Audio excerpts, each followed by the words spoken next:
Ask. Feel like I might start making noise. Oh, no, that's it. Okay. Hello. No, it is on.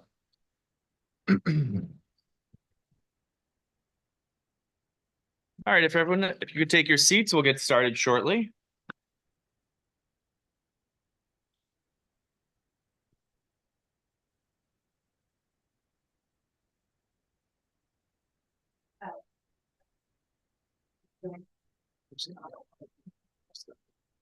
Let's see. But I mean, oh, there's Miles, but a lot of different. Yeah. Yeah, we're gonna be here for it's gonna be long.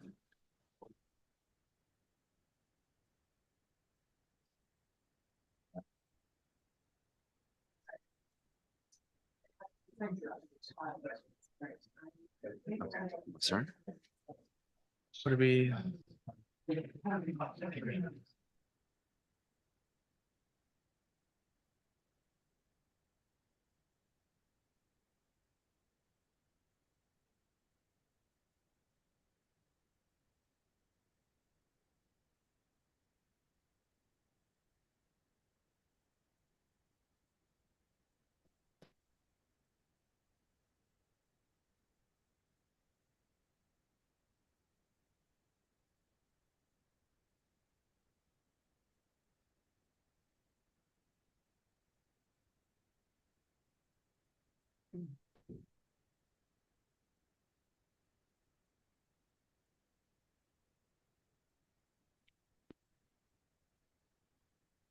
Started, so if everyone could take your I seats. don't know. Interesting. Usually the timer who's doing the timer. The office can do the Oh, the timer on their office. thing. All right. Hello, everyone. I am Brad Sherburne, the chair of Manhattan Community Board 5. We will begin tonight with our public hearing, so I will hand it over to our first vice chair, Todd Shapiro. Take it away, Todd. Hello, everybody. We're here for another public session. This is the public hearing of Manhattan Community Board 5. I'm Todd Shapiro, and I'll be your chair for the public hearing. During this hearing, members of the public are invited to speak for 2 minutes per person on the subjects set forth in the agenda for this public hearing or on any topic that relates to the affairs of the community district. If you would like to address the board before it votes on any matter tonight, now is your opportunity to do so. Although there will be a public session during the full board meeting later, that public session will be at the end of the meeting after all of the votes have taken place. So if you want to address the board on any matters before it votes tonight, now is your time to do so. If you'd like to speak during the public hearing, please use the raise hand button now. When you are recognized, we will allow you to speak, but you must unmute yourself. In order for you to be heard, you will have to unmute yourself. Okay. We will begin the public hearing with our first person. We're going to start out with people in the room. And I see we've got Dan Biederman from Bryant Park. Dan, come on up.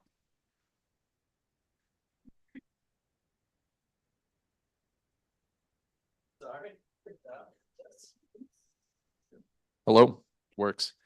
Dan Biederman, president of Bryant Park Corporation.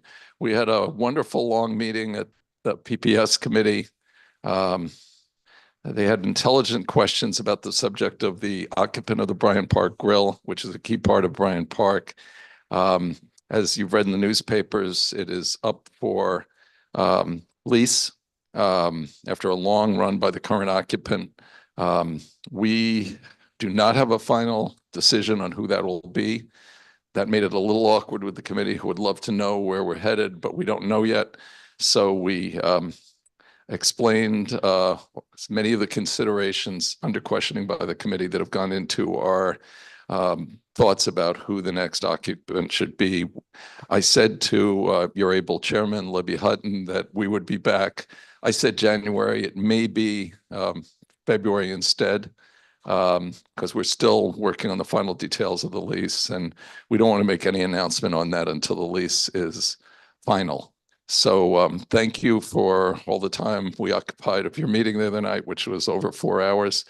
And thank you for hearing me tonight. And feel free, any of you, since this may even go beyond your duties as Board 5 representatives, to call our office with any questions. Zach Berezin is here with me. And there's a staff that works on all these matters, 212-768-4242. That's the number for the whole thing. And feel free to get right through to me. Thank you.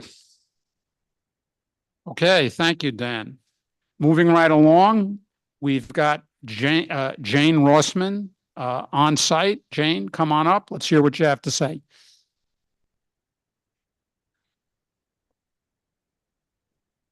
Should I keep it up here? Good evening, Chair Sherburne and Chair Shapiro and members of the board. I am Jane Rossman, and I am the manager of streetscape and planning at the Garment District Alliance. The Garment District Alliance and Broadway stakeholders have been working with DDC and DOT over the last 2 years on a design for a permanent open space on Broadway between 38th and 40th. One, a shared street, and the other, a full block closure. We are supportive of DOT's intention to create this permanent pedestrian open space, which becomes more critical as the neighborhood transforms with new residential conversions. We appreciate the efforts of the DOT in reaching out to our community and being responsive to the stakeholders' interests and concerns. The plan has been reviewed by our officers committee and will be presented to the full Alliance board next week. While there are still details that need to be worked out, we are encouraged that DOT is turning its attention to this district, which is sorely in need of capital investment, an improved public realm, and the tools to manage it. Thank you. Okay. moving right along, I'm going to go to our online guests. I see here that Lisa Wager wants to address us. Lisa, unmute yourself and we're all ears. Go ahead. Hello, I'm Lisa Wager, Director of Government Community Relations at the Fashion Institute of Technology, the SUNY College on West 27th Street in the district, and I'm here to share a few updates. The fall 2024 AAS Fashion Design Capstone Exhibition, African Diaspora, opens in the Art and Design Gallery, that's the glass box on the north corner of 27th and 7th, on Saturday. I walked through some of it today. It was fabulous. This is always a truly marvelous reveal of the work by stunningly talented and skilled associate degree students with just a year and a half of instruction. This year, in collaboration with the museum at FIT, where the exhibition of international designer garments, African Fashion Diaspora, is on view until December 9th, students from FIT's fashion design, illustration, and photography departments explored the interconnectedness of Black culture across borders, delving into themes of identity, resilience, and creativity. The craftsmanship, artistry, and dedication behind each garment highlight the dynamic collaboration among students, faculty, and industry critics. And this is the first year the Fashion Design AAS exhibition is interdisciplinary, so that's an extra bonus. The exhibition runs through January 29th. The gallery is open 9 to 5 daily, so please do stop by and see what can happen after a semester and a half at FIT.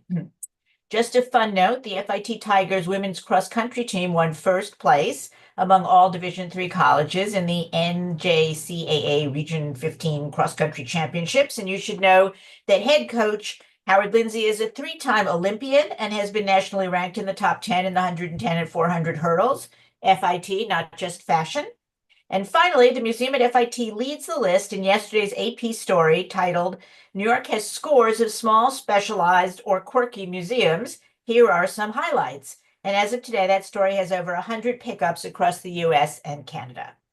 Warm wishes for happy, restful, and restorative holidays. Okay. Thanks for bringing that to our attention. We're going to move on to another one of our online guests, James Ayub. Unmute yourself and we're all ears. Hi, good evening, CB5. How are you doing? My name is Jimmy Ayub. I am the board president of Holz House Condominium, which is number 7 East 20th Street, between Broadway and Fifth Avenue. I've been in the building since 1989 and have been the president for at least the last 20 or more years. And I first moved into the neighborhood when Landmarks was just starting to landmark the area, which I welcomed, and you great work. I love Landmarks. Fantastic. Our building abuts, or where our windows and all of our windows, we're a 12-story building, and we face 915 Broadway and 913 Broadway, which I believe is on the docket tonight to talk about an exhaust pipe or an exhaust to go up the side of 915 to remediate the odors that have been coming from the new restaurant, Mazzara, which is at 913 Broadway. The restaurant is open now already, and our residents are experiencing dramatic fumes from wood burning stoves and what have you. And if I don't, it's hard to imagine the way that is. It's kind of a tooth, dental, the way the small buildings are. Ours is a taller building. 915 is a taller than ours. But the Mazzara is in like a 3-story or 4-story building. And then there are other residential and commercial buildings that abut this, what I would call almost a tunnel or a hollow or a canyon that captures noise, as well as, certainly now with the restaurant, we haven't had a problem with noise up in, so far. But right now, we're noticing. Okay, James, wind it up if you can. We're just getting dramatic odors, and we support our building, and all of our residences support the exhaust or some sort of exhaust that would please Landmarks to take those fumes up and out into the air so that we wouldn't be experiencing those quality of life odors. Okay, thank you so much, James. You're Okay, welcome. moving down the line on our online visitors, we've got Aja Anjum. Please unmute yourself. Let's hear what you have to say. Hi, everyone. My name is Aksa Anjum. I'm a community nutritionist at the Food Bank and Community Pantry. I'm also an advocate for health equity, a student with a passion for public health, and I hope to become a physician assistant. In regards to Bill INT 0559-2024, routine reporting is very important when it comes to identifying gaps in nutrition education. And it helps us see where schools don't have certified dietitians or proper nutrition programs and where external providers are stepping in.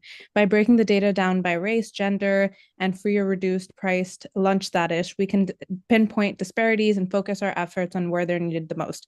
On top of that, annual reporting is a great way to keep track of progress, spot trends, and hold the Department of Education accountable for making sure that every student gets access to quality nutrition education.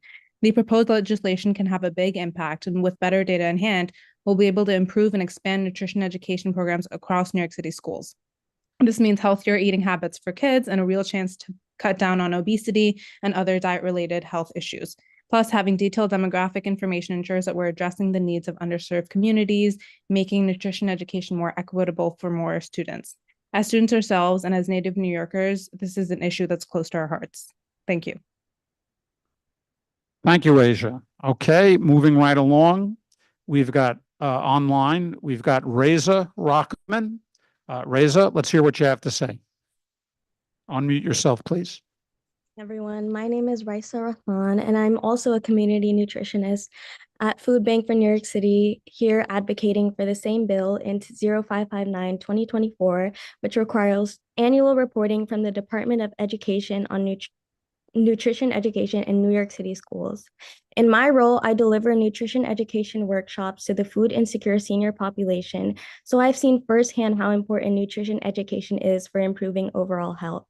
Also, as an aspiring dentist, I know that nutrition education is also a crucial tool in improving oral health and equipping people with the knowledge to make better diet choices. Midtown Manhattan has about 13 public schools that could benefit from nutrition education.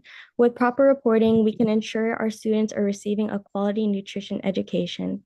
This bill aligns with the youth education and health needs of children in our community. So I urge you to ask your council members, such as Ms. Carlina Rivera of District 2, to push for the passage of this bill. Thank you for your time. Thank you, Reza. Okay, next online, we've got Leandra Craig. Leandra, let's hear what you have to say.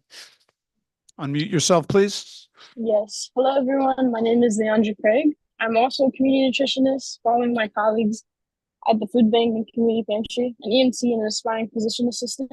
My experiences have shown how crucial nutrition is to health and well-being of individuals and the future of our society. Proper nutrition not only supports our current populations, but also lays the foundation for the growth and prosperity of future generations. Childhood obesity is a pressing issue in New York City, with approximately 40% of public school children classified as overweight or obese. This alarming statistic signals a potential rise in long-term health challenges, including diabetes and cardiovascular disease among the city's youth. Compounding the problem is the lack of consistent nutrition education in schools, as 44% of New York City public schools currently do not offer any nutrition education programs. This gap leaves students without the essential knowledge and skills needed to make informed dietary choices. As a result, many children are more susceptible to developing diet-related health conditions. To address the crisis, we must advocate for the implementation of comprehensive nutrition education, in which our pending bill, which was discussed by my two other colleagues, 0559-2024, where all New York City public schools implement nutrition reporting, which would ensure that every child has the tools to build healthier eating habits and reduce the risk of preventable diseases. Together, we can create a future where children thrive through informed choices and healthier lifestyles. Thank you so much. Great. Thanks for bringing that to our attention. Okay, we've got Charles Nye also online. Charles, take it away. Unmute yourself, please. Thank you, Vice Chair. I'm speaking as a member of the community, especially someone from the community who are blind and visually impaired. I'm very concerned about the changes to the bylaws. Of this community board. The paper ballot is, I believe, a legal form of voting under the open meetings law. I am concerned about the hand raising part of the voting as a blind person, as your fellow board member. I wouldn't be able to see how my colleagues are voting with their arms raised. Having the votes publicly announced doesn't tell me how each individual person is voting, whereas my sighted colleagues can look around the room and see who is voting yes and who is voting no. I believe this is unconstitutional under the Equal Protection Clause, and I believe that being someone who's disabled under that protected class, unfortunately, I would definitely have to approach the ACLU and the Human Rights Commission for discrimination if this bylaw changes are to go ahead, because I do believe it's discriminative against those who are blind and those who are blind who are watching these meetings too. Thank you very much, Vice Chair. Thank you, Charles. We're going to come back on site. We've got Jay Castlery. Come on up, Jay. Let's hear what you have to say. There's one right there on the podium. Similar to Mr. Aboud's recent appeal just now regarding his building, 70s 20th Street. I represent the property at 915 Broadway that is bordered by 913 Broadway, where a new restaurant with wood burning stoves has been installed. Due to the configuration of these properties, which I'll show you by this map, which I think Jimmy was trying to describe, 913 Broadway, 915 Broadway, and 7 East 20th Street. The wood burning stoves that eject at this point. Sorry, please speak. People off. The wood burning stoves that are installed in here, despite having sophisticated equipment, continue to throw smoke up into this alcove here. About 3 weeks ago, my architect was at the landmark committee meeting here for the community board, and I'm not sure if he got a conditional rejection or approval for installing flues along the side of my building, which used to be there. We took them down several years ago. But now we're asking for your approval to reinstall these flues so that we might properly eject this smoke, saving our neighbors and ourselves. We have had consistent complaints from our tenants about smoke infiltrating their office space, being sucked into their air conditioners, and setting off the alarms. So that's my appeal, that you would give us, the landmark committee would approve our application, and that this community board in general would support our effort to properly install flues along the side of our building to make sure that this restaurant survives and I don't end up in a lawsuit with them, which I don't want to do. They're a very good operator. I think they're a benefit to the neighborhood, and I'd like your cooperation to help them survive. Thank you. Okay, moving right along. We've got Zul Zulkowitz. Zul, let's hear what you have to say. Oh, thank you. Here you go. Hi, everyone. How are you? I'm going to speak a little bit about DOT's Broadway vision. Thanks to David and Samir on the Transportation and Environment Committee, Christopher Nazaro and I have been sort of leading discussions about Broadway vision, along with some future thinking of a local community group called the Broadway Linear Park Project. Many of you know that Broadway started changing under the Bloomberg administration and has done so since then. It now allows very little southbound traffic.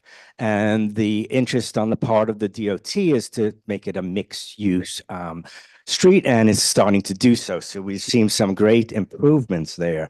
When DOT talks about Broadway vision, they're talking about a paradigm shift. I'm afraid it's not quite there.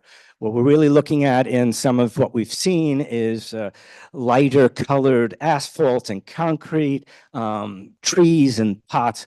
There's so much more that we can do, and we're seeing that in the Broadway Linear Park project, which is looking towards much better bicycle lanes, physically separated, creating greater pedestrian safety, and really open up to the residential conversions that we're beginning to see now. All of you voted for the city of Yes, and so we're going to have many, many more residents, mostly higher income, but we still need more green space.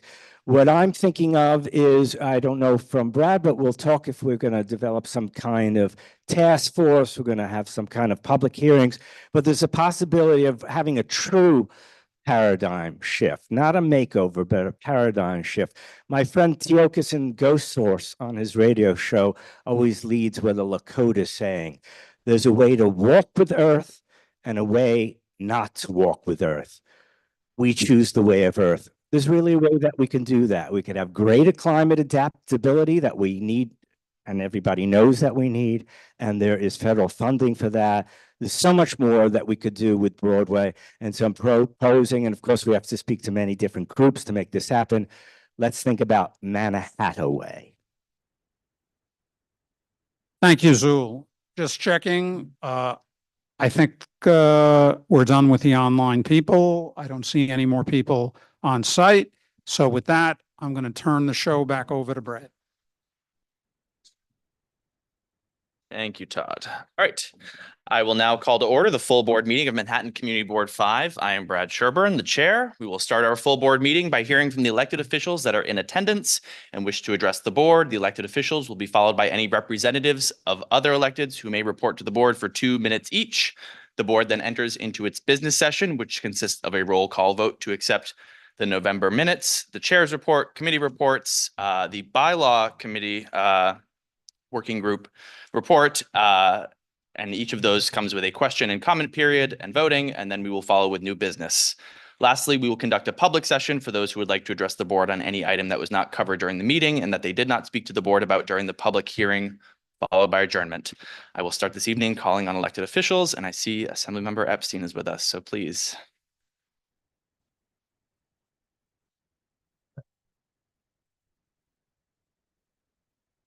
Good evening, everyone.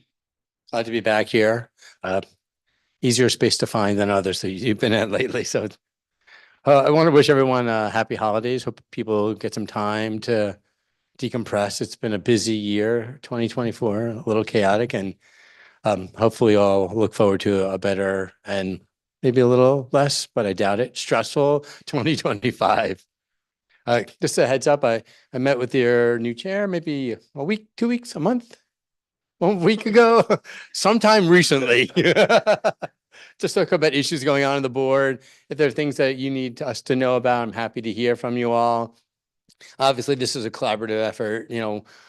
We learn a lot, from people on the boards. We, obviously introduce bills based on what people say from the board. We are responsive to those concerns. So I really encourage you all to, when you have ideas and thoughts, email me. Kathleen from my team is here and really comes regularly. So please just do reach out to us. So just a couple of events coming up so people know about it. We are in our last week of our coat drive. We have about 500 coats that have been donated so far. People, I've seen hopefully the electronic and paper copy of this. We've circulated it. We're also doing a holiday toy drive. We've got an amazing donation of about 800 toys coming in later this week. We're going to give them out throughout the district, if you know places that might need them. Same thing with coats. We're going to a lot of schools and places in our neighborhood. If you have specific places in the Board 5 area, we'd love to know about where we should be giving toys and coats. Obviously during this holiday season, especially people who are living in transitional housing, it's been a difficult time. We want to make sure everyone, at least in our community, gets the most we can get. People know during the holidays we did a turkey giveaway, as well as we served over 3,000 families, and this year I was very excited to do our first vegan roast giveaway. It was so popular we gave away all our vegan roast that we're doing it again for this time. We're doing it on Thursday, 12 noon, so people can sign up. It's obviously for the holidays all sorts of families need help. including, people might know I'm a vegan, so I want to encourage people to have different lifestyles, whatever works for them. Even though I did give away 3,000 turkeys, I'm still, I still want to make sure everyone gets served. So I was really excited to do that this year. We're doing an art opening in our office on Thursday. This a group called Teatro Quattro. People may have heard of them. They were their own Lower East Side kids, basically in the 70s, created their own theater group. They traveled all over the country. And this is an exhibit of kids from the Lower East Side that we're doing. And so next Thursday, it's the 19th from 5:30 to 7 p.m. We'll do some food. We'll have some nice, great music playing. And if people want to stop by and see the art exhibit, it's a really fabulous exhibit. Our e-waste event, we're doing another e-waste event at Union Square on 17th Street, doing it on January 12th. So, last couple of e-waste events have been extremely popular. I know it's January, so it's a terrible time, but we're doing it by popular demand. A lot of people wanted to, e-waste. We had our holiday party. I don't know if folks were able to attend. We had a really great crowd. About 150 people showed up. We gave some awards and proclamations away. That was really impactful. People know about the Mount Sinai Beth Israel fight. That case is now in litigation. The judge heard all our oral arguments at the end of October. We expect a decision any day. But in the short term, we passed a hospital closing bill and a nursing home closing bill. The hospital closing bill was sponsored by Assemblymember Simon. The nursing home closing bill was a bill I introduced to have public participation and input during those processes. What we learned during the Mount Sinai Beth Israel closing was they really didn't need to take feedback from us. There was no system and structures in place. There was no requirement for community meetings. And we asked that happen. That bill is on the governor's desk. So whatever you all can do in the next day, 2, 3, to kind of encourage her to sign the bill, it'd be great. We also had a hearing last week on Mitchell Lamas. I don't know if people were able to see that. We had the state controller issued a report talking about how HPD, mostly HPD, some with the City Housing Agency, Housing Preservation and Development, and the state agency, Homes and Community Renewals, weren't providing enough support for Mitchell Lama housing. And so we had a hearing last week about it. We have some great recommendations. We're also talking about how we can expand New Mitchell Lama. For folks who don't know what that is, it really is a middle-income housing program. We have a lot of middle-income housing developments, East Midtown Plaza, Masaryk Houses, Village View, that really are for working New Yorkers who need an affordable place to live. It was the 2 state legislators, Mitchell and Lama, and that's how they named it, Mitchell Lama, an assembly member and a senator. So those are really critical housing units in our city, and we need new opportunities. After the city passed City of Yes, which is great, we need to now build on that and continue to talk about not just low-income housing, but we need middle-income housing as well. We need both. And I'll do last talk about, we talked a lot about public safety, and we've had a lot of issues around 14th Street, people know, and Stuyvesant Park and Tompkins Square Park. And I organized a roundtable around Stuyvesant Square Park over the last 3 months, and talk about how we can make things better for the people who live there and maybe people who are staying there who have some mental health issues and social service support, where we can have a comprehensive plan. I'm just happy to report that after months of effort, we had a meeting last week with the Parks Department and the Stuyvesant Park Neighborhood Association, and things have dramatically improved.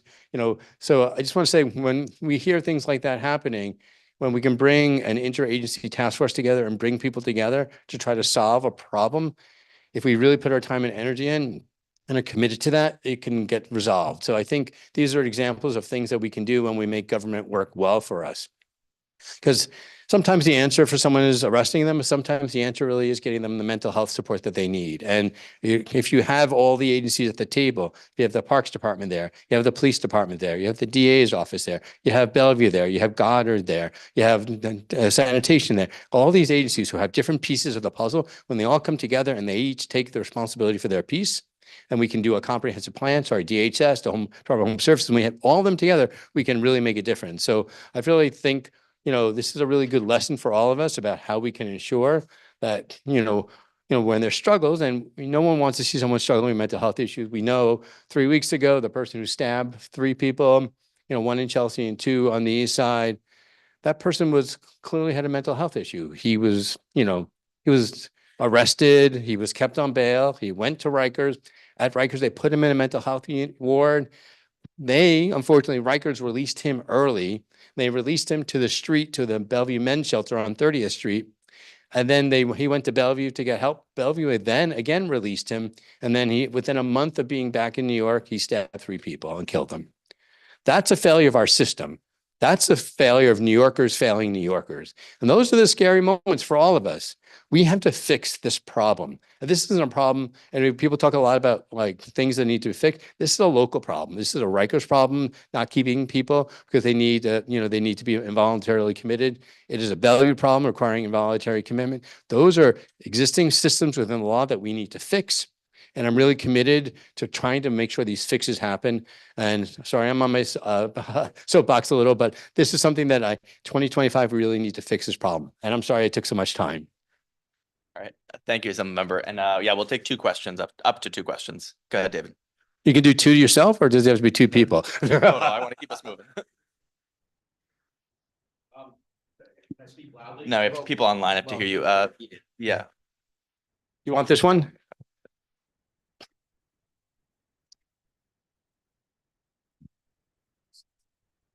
You want it? I think this one works. So I attended the New York Police Department Community Policing for Precinct 13, and they mentioned that the biggest issue with the quality of life and some of the folks on the street has been the change to bail reform. And then Eric Bochner had a public safety meeting last week, and I'm blanking on the name of the person he did the call with, but they mentioned that there were some edits to the bail reform law that should get made to help things get better. What is going on in regards to that? And is there anything that we can do to help that?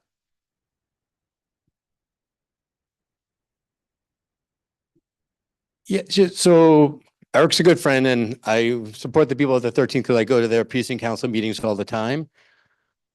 I'm not sure they're right on bail because if what we did on bail is says if someone gets arrested, let's say someone goes into a store and steals a loaf of bread, that first ever criminal offense is not bail eligible.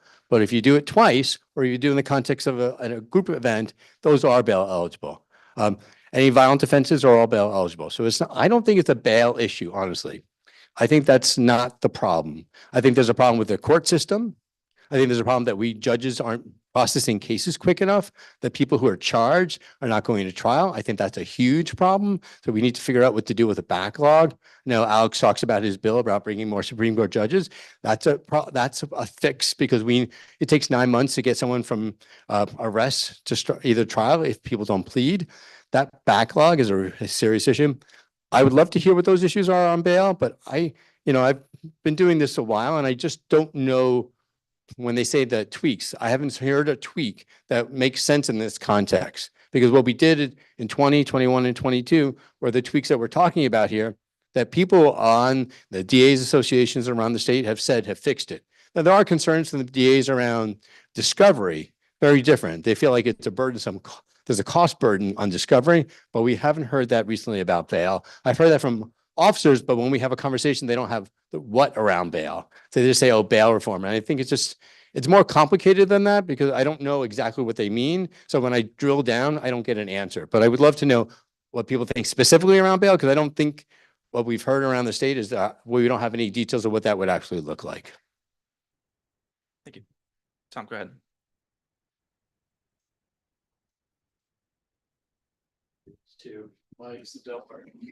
Take this one. Just a comment on bail, like. Sorry, we're in questions. All right, sorry. I just want to keep us moving. So I'm just sorry. Trying to word this in a question. I don't understand how, and maybe you can refine this a little bit. When with the bail reform, it was more of just it wasn't like changing how bail worked. It was just a reaffirmation of how bail's supposed to work, right? Like it was never like, all right, now let people out, just like you said. The law is that you should be out in bail because you're innocent until proven guilty. Correct? It wasn't like this monumental change. It was more of a, like when the NFL says, okay, this is what pass interference is, right? Like it wasn't like a change in the law, right? So so I'm clear, we're all clear. We're talking about people who are arrested but not convicted for anything. And so what we said was people should be kept well, historically what happened with bail was, poor people with lower income were set, there were thousands of people on Rikers with like $1 bails and they were kept there, but people who are higher income were just let go. So we're trying to do is saying for like low level misdemeanors, people shouldn't be kept on bail, and people arrested for felonies, they should be kept on bail. And if convicted, then they can go to jail. And the tweak was that tweak to ensure that people who had engaged in nonviolent offenses shouldn't be kept on bail unless there's a recurring problem. And so that's kind of how we changed bail. But I'm not sure I've answered that question or as much of a question if it was. I'm gonna say, let's take any further questions about bail offline, and we're gonna keep the meeting moving if that's all right with everyone. So thank you very much. Thank you, everyone. Enjoy the holidays. Yeah. Okay. I don't think I see any other electeds in person. So now we will move to representatives. So please raise your hand. Lori H. Thanks, Brad. Good evening, Brad and CB5. My gift to you will be a very short presentation. As was mentioned, and I'm sure you all know, City Council passed City of Yes. This should lead to the creation of 80,000 homes over the next 15 years. It is not a one-size-fits-all. It's designed to work with the needs of the various neighborhoods. Next, our office's annual toy drive is back. You still have until tomorrow to drop off toys. We are collecting new unwrapped toys suitable for children aged 3 months to 17 years old. We especially need them for the older kids in that group. Last year, we collected over 1,000 toys for Holy Apostles Soup Kitchen to distribute to local children in need. And this year, we hope to collect even more for Holy Apostles. Toys can be dropped off at our office, 224 West 30th Street, Suite 1206. I will add our address and other locations for drop off in the chat. And finally, on Monday, December 16th, come join us for some holiday caroling. We will be at Matthews Palmer Playground. That's at 445 West 45th Street between 9th and 10th at 5 o'clock. I will add this info also to the chat. And thank you. Happy holidays to everyone. Thank you, Lori. All right. I'm going to go to Mackie Bentley in the room from Congressman Nadler's office. Good evening, everyone. Can you hear that? Oh, there we go. There we go. Okay. Good evening. So I'll keep this very brief. First thing is funding. The Water Resources Development Act recently passed, and through that, Congressman Nadler and Congressman Golden were able to request and secure $60 million in funding for Manhattan environmental infrastructure, as well as for a comprehensive flood protection plan for the New York and New Jersey harbor. So we're very excited that we are able to secure that. That happened this week. Moving forward to a piece of legislation that Congressman Nadler recently introduced with colleagues is the FACES Act. The FACES Act would be, if enacted, a bill that would study the FACE Act, which was enacted in the 1990s, which is supposed to protect reproductive healthcare clinics. It has fallen between the cracks and not done what it's supposed to do. So we're trying to figure out, if this bill is enacted, how we can better enforce that and how we can better protect reproductive healthcare clinics across the country. And then last but not least, it is open enrollment season under the Affordable Care Act. So enrollment deadline is January 15th. But December 15th to get coverage by January 1st is the deadline. You can sign up at healthcare.gov. If you have any questions, feel free to stop me after the meeting and I'm more than happy to help. But that is it for me, and I hope everyone has a happy holiday. Thank you. Thank you. All right, on to Franklin Richards from Councilmember Power's office. Hi there. Good evening, everyone. In an effort to keep it short, two quick things. One, City of Yes passed. Two, 2 days ago, Councilmember Powers gathered colleagues of his at City Hall for a press conference to shed light on the outrageous steps that New York City Department of Education has taken to require parents to waive their rights to due process in exchange for special education services. After months of failing to provide legally mandated services to New York City students, DOE is attempting to trade in children badly needed educational services in exchange for being shielded from legal liability. These educational services are not luxury. They're a necessity. The council member has written a letter and as I said, the press conference to shed some light on this. And that's all I have for you folks today. Have a happy holiday, and I'll see you in the new year. Thank you, Franklin. All right, on to Biani Rodriguez from Councilmember Rivera's office. Hi, my name is Biani Rodriguez. I am from the office of Councilmember Rivera, and since we're all keeping it brief, I'll keep my report brief as well. I just wanted to let you all know that Councilmember calls on Governor Hochul to sign the Local Input in Community Healthcare Act to protect access to healthcare, and there is a petition going around to respectfully urge the governor to sign this bill before the end of December, and I'll be sending the link in the chat. We had an amazing Thanksgiving and distributed hundreds of meals and turkeys for constituents in need. And in 2 weeks, on December 22nd, we are going to have our annual toy distribution event for constituents in need. So if you or anybody you know is in need of a toy, please feel free to reach out to our office. And lastly, I also wanted to share that Councilmember Rivera had the pleasure of giving the students from the Clinton School a tour of City Hall. And it was a very cute event, and they were so excited to be at City Hall. So I just wanted to just share that with you all. Thank you. Thank you. All right, next is Peyton from Senator Gonzalez's office. Good evening. I'll also keep this brief. So last month, Senator Gonzalez's office was thrilled that we were able to give away over 800 turkeys across the district ahead of Thanksgiving. In legislative news, we're happy to share that Governor Hochul recently signed one of her bills, S8572, into law. This is a bill that relates to cloud computing and the considerations that state agencies should take when considering contracting with cloud service providers.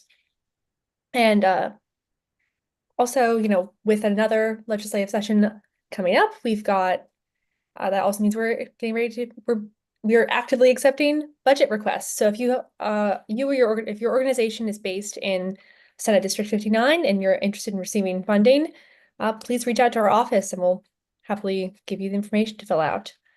Finally, our office is always here to reach out to constituents, to assist constituents, apologies. So please don't hesitate to reach out to us. You can email us at gonzalez@nysenate.gov or call our office at 718-765-6674. Thank you. Thank you. All right, next is Alex Marinides from Senator Krueger's office. Hey, good evening, everybody. My name is Alex Marinides with Senator Krueger's office, and I will also keep my update pretty short. Just a couple quick updates. Tomorrow on Friday the 13th from 2 p.m. to 3:45 p.m., our office will be holding the last of our older adult virtual resource fairs for 2024. The topic of this session is legal resources, and we're going to be hearing from legal services organizations that offer no and low cost services with varying degrees of income eligibility requirements for each program. So I definitely invite everybody who's interested to join. It's, like I said, it's virtual, and I will put the link to RSVP in the chat, as well as I sent it to Marisa and Josh earlier as well, so they will have it if you need it. Now, one more thing, and this is just my last update for the evening. A few months ago, our office was involved in a symposium on reimagining micromobility safety with the Midtown Community Justice Center. We worked with other electeds, activist groups, labor rights organizations, and a variety of New York City government agencies to come together and try to find solutions to the many challenges we face regarding this issue. And I'm happy to tell you all that our work was compiled into a report by the Community Justice Center and is now available as a virtual document. So I will also put the link to that into the chat if anyone's interested in reading that. All right, that's it for me. Thank you very much. Thank you, Alex. All right, next is Ben Lowenstein with Assemblymember Simone. Hey, everybody. So first, Assemblymember Simone will be soon introducing a slate of legislation and existing legislation that he's supporting to address public safety, mental health, substance abuse, and related issues within New York City and the state. One of the most important policies here is Ed Braunstein's Supportive Interventions Act, which brings the standard for doing involuntary commitments in line with the rest of the country, allowing involuntary commitments to happen when people are not able to take care of themselves and show a threat to other people. Assemblymember Simone's ballot box bill was recently signed by Governor Hochul. This institutes drop boxes for absentee and early mail ballots. This will help bring New York State elections into the modern era to increase, voter confidence that their ballot will be counted. We also have a bill with Senator Rachel May that targets corporate greenwashing. This will explicitly ban companies from using unsubstantiated and deceptive marketing claims to advertise their products as more climate or environmentally conscious than they truly are. And finally, our office will be hosting an open house and toy drive. This will be on December 17th from 5 p.m. to 7 p.m. At 214 West 29th Street, Suite 1401. You can come by, meet the rest of our office, enjoy some holiday treats with neighbors, and we encourage everybody to bring a toy to donate. So please come by, and thank you very much. All right, thank you, Ben. All right, next we have Peter with the DA's office. Good evening, everybody. Just a couple quick updates like everybody else.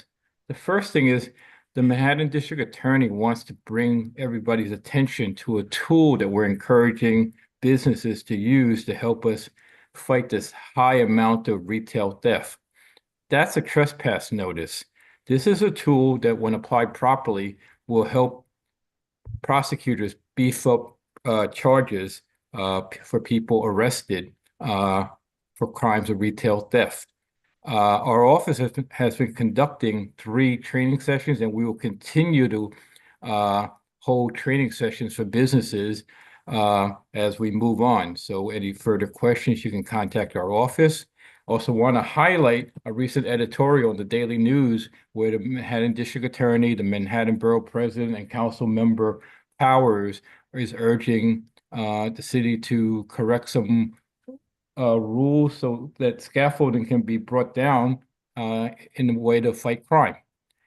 Finally, some initiatives and things that are available that we have out there. We have a gun violence prevention initiative for community-based organizations. We have information on how to apply for that. Those applications begin in January. And finally, for students, we will be taking applications for a high school internship this summer for high school students and gun violence prevention fellowships for college students. We've been very successful every year. The change for 2025 is these applications will be open only to residents in Manhattan. Thank you and happy holidays. Thank you, Peter. Next, we have Robin Forst from the mayor's office. Hi, nice to see you again, Peter. We were together last night too. Just a couple quickies. One thing to announce that most of you know about, which is the pilot program to improve. The initial $150 million investment to transform Fifth Avenue into a pedestrian centered boulevard. That happened last weekend. It will be a longer term project, but it's very exciting, and it was done on the 200th anniversary of Fifth Avenue as we know it. Second, City of Yes, you've heard about from other people. We were very happy to get approval from the city council of that. And we look forward to the 80,000 units of new housing over the next several years. And beyond that, I just want to wish you all a very happy holiday season and happy 2025. And I'll see you next year. Thank you. Thank you, Robin. All right, next is Braca Rosenberg from the Borough President's Office.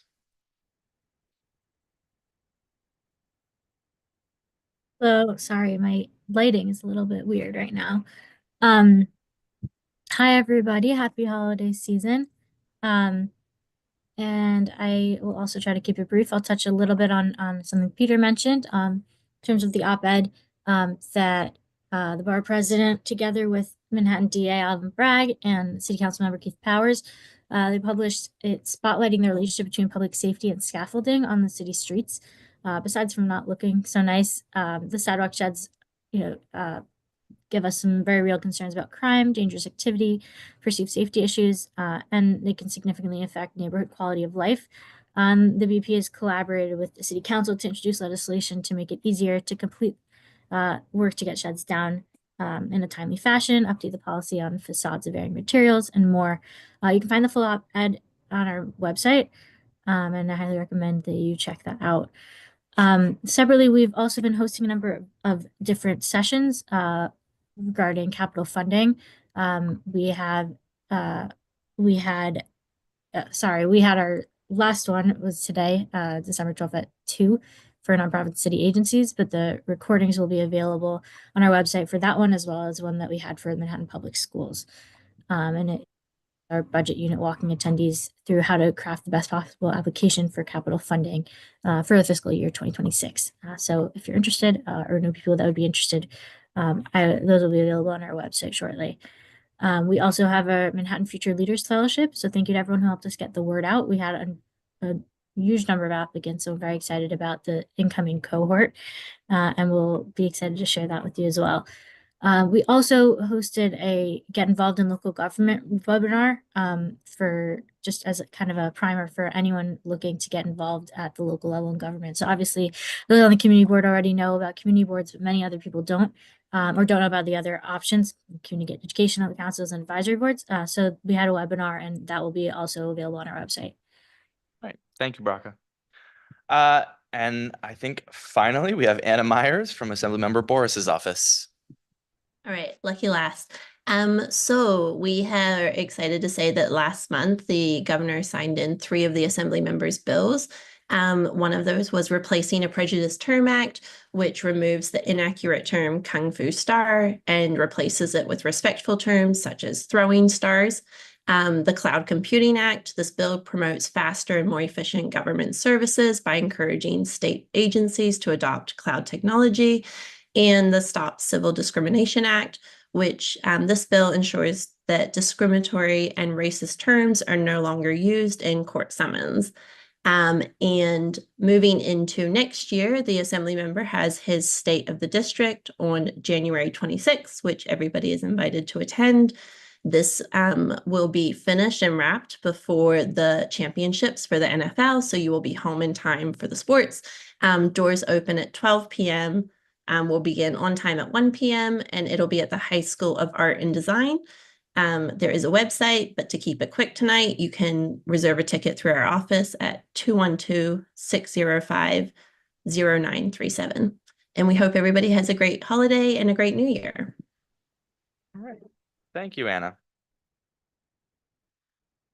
Okay, I think that is it for elected representatives. So we will now enter into the business session of the board, where, as I mentioned, only board members are allowed to speak. Board members attending virtually, please remember to have your videos on during the meeting. So as we are now entering the business session, I'd like to start with a vote to accept the November minutes with one addend or addition to them, if you could, Janice.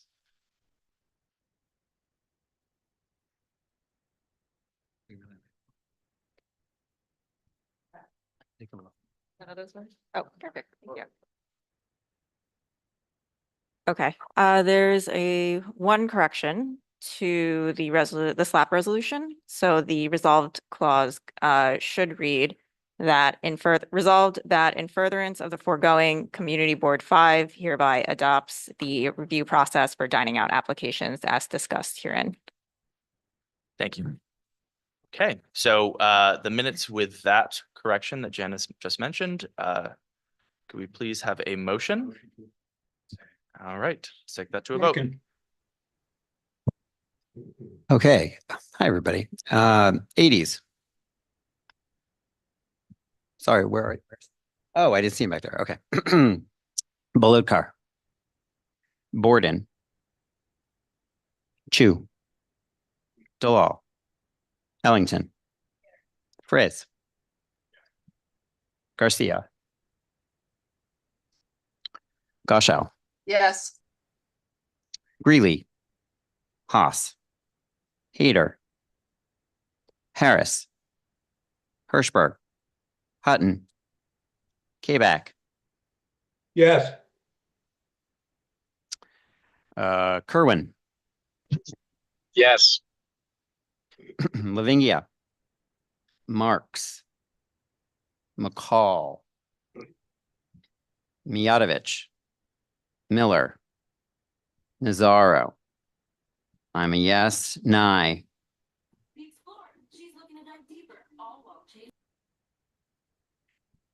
Nye. We can't hear you if you're speaking, Charles. Okay, we'll come back. Revis. Yes. Ricardo. Roland. David Shapiro. Todd Shapiro. Yes. Sigmund. Southworth. Sung. Takahashi Rial. Thondon. Vikram. Witsky. Shu.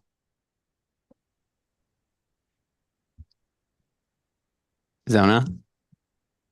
We can't hear you if you're talking. She just left. Okay. I can see you. Okay, she gave a thumbs up. Okay. Like that is a yes. Young. You. Zolkowitz. And just to test your audio, Charles, can you speak? Yes. Great. Yes. Great. Okay, we will now move into the chair's report. Oh, sorry. The minutes are accepted. 36 yes with 1 abstention. Nailed it. All right. Now we will move into the chair's report. Hello, everyone. Welcome to our December cycle full board meeting. I hope you all had a great Thanksgiving break. First of all, I'd like to thank you all for your work over the past cycle. I am particularly excited that we had quorum at all of our meetings. Yes, round of applause, please. And I'm hoping that this is the start of a trend. But looking at the bigger picture, we've done a lot of very hard and important work this year, including, I counted, 6 bus stops, 8 park activations, 3 hearings on the City of Yes for housing opportunity, 126 budget line requests, 19 landmarks applications, and truly countless dining out, liquor, and cannabis applications. We've gotten a lot done in this past year, and you should all be very proud of that work. Next, as you may be aware, we will be voting on our much-awaited first round of bylaw revisions tonight. Tristan will present the specific changes later on in the meeting for discussion and voting. But please note, we cannot accept any amendments to the proposed bylaws. They must be voted on as is. This round will be somewhat of a trial run for a larger suite of changes that you all received immediately before this meeting. Regarding these next round of changes, there'll be a Google Doc also sent where you can leave any advanced comment on the changes in that Google Doc, so that we can properly anticipate which items may need to be split out for separate votes or require longer discussions. So if you have comments, please leave them there. The bylaws revision working group will be holding office hours in advance of our next meeting as well. For those of you who maybe have questions about those changes, those office hours will be held on January 13th, and we will be in touch with more details. Finally, I'd like to thank you all for your cybersecurity chops in resisting the phishing attempt, with a shout out to about a dozen of you who all emailed or texted me within about 30 minutes, letting me know. I promise I will never ask any of you to cover our board's overdue payment for operating expenses. So thank you all, and thank you for the board office for acting so quickly to notify our members. So that concludes our chair's report, and now we will go into committee resolutions, starting, I believe, with Parks. So take it away, Libby. Just watch this.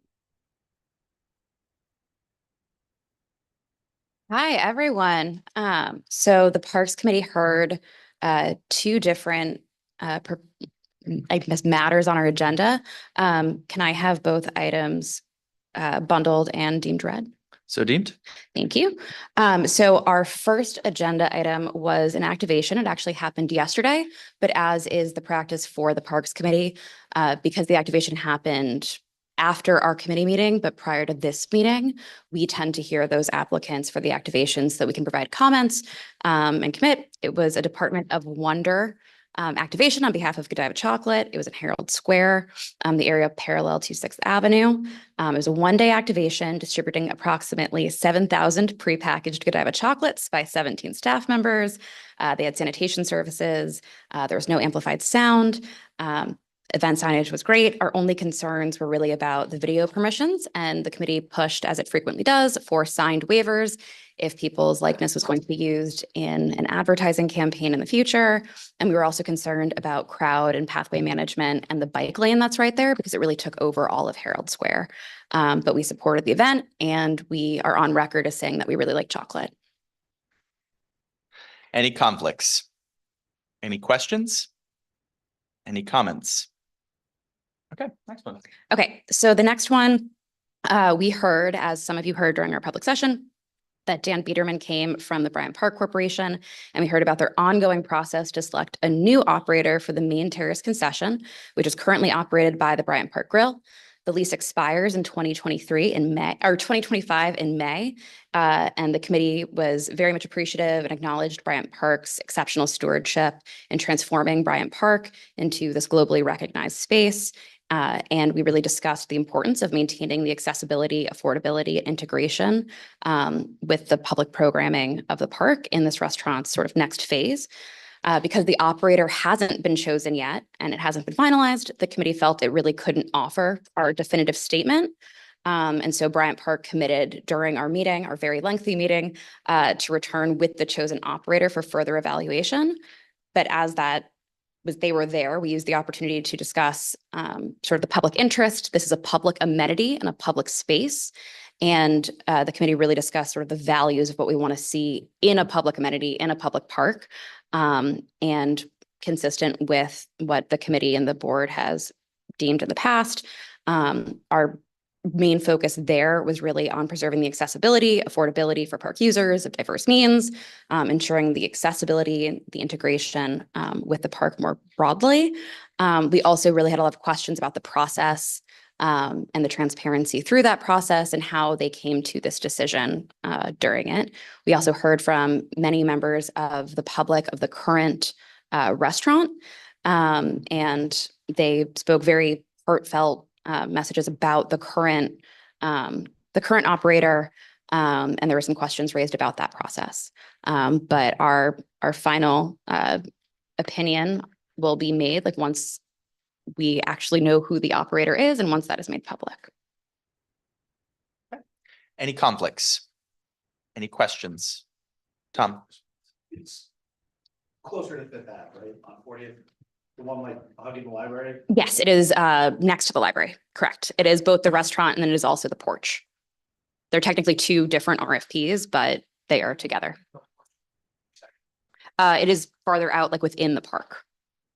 It is inside of it. Oh, sorry. I was just asking. So once again, sorry, I didn't say it on the mic. This is for the area closer to Fifth Avenue hugging the library. Yes. Yeah, the one. And then also additionally a second outpost. Okay. But they are currently going to go with a single operator where they merged both of those RFPs, but the RFPs technically went out as two separate RFPs. Okay. Thank you. Questions? David?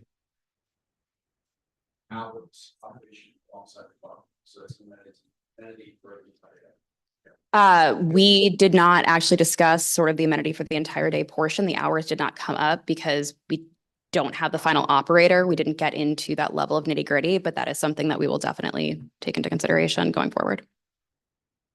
Any other questions? Any comments? Okay, take this to a vote.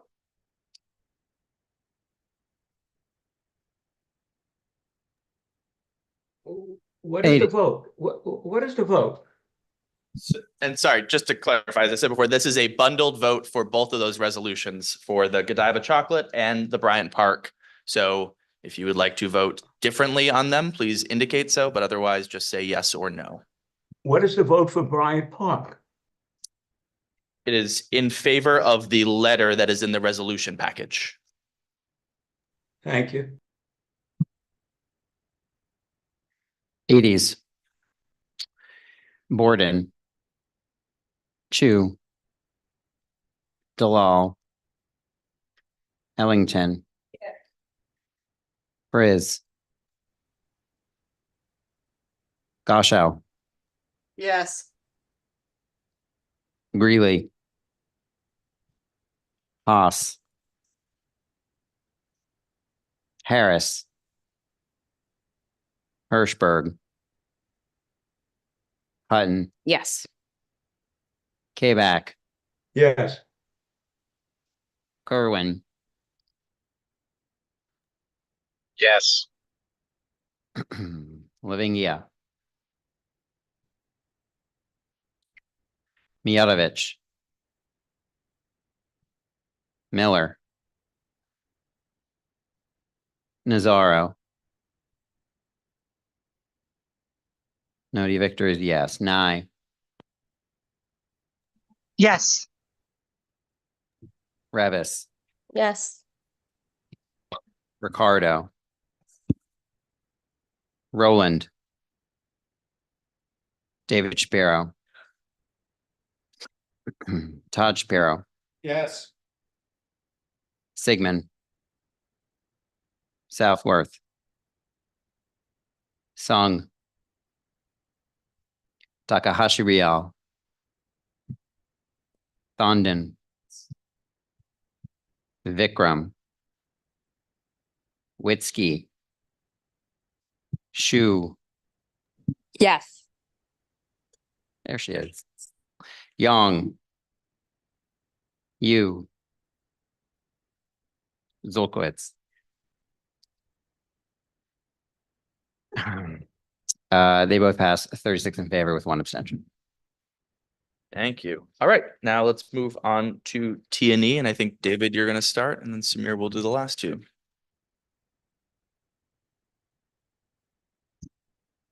We have 3 items tonight, if they could be deemed read. So deemed. And bundled. Yeah. So the first is an application by Bustronome for a sightseeing bus stop on the south side of 58th Street between Broadway and 8th Avenue. This is for pickups Monday through Sunday at 12:15 and 7:15 and drop-offs at 1:45 p.m. and 9:45 p.m. And just for background, this is the second application we've gotten where we applied the process that we had kind of picked up from SLAP, where DOT sends us the request. We send a questionnaire to the applicant at the same time that we request that the applicant post notice in the area adjacent to the bus stop. And then we see whether we have public comment or issues that get raised in the questionnaire.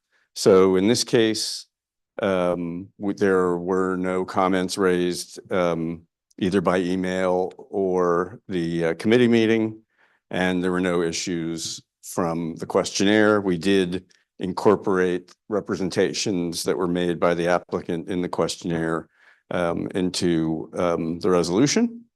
And so we found no significant objection to the proposed bus stop. And that vote was 11-0-0-0. Thank you. Any conflicts? Any questions?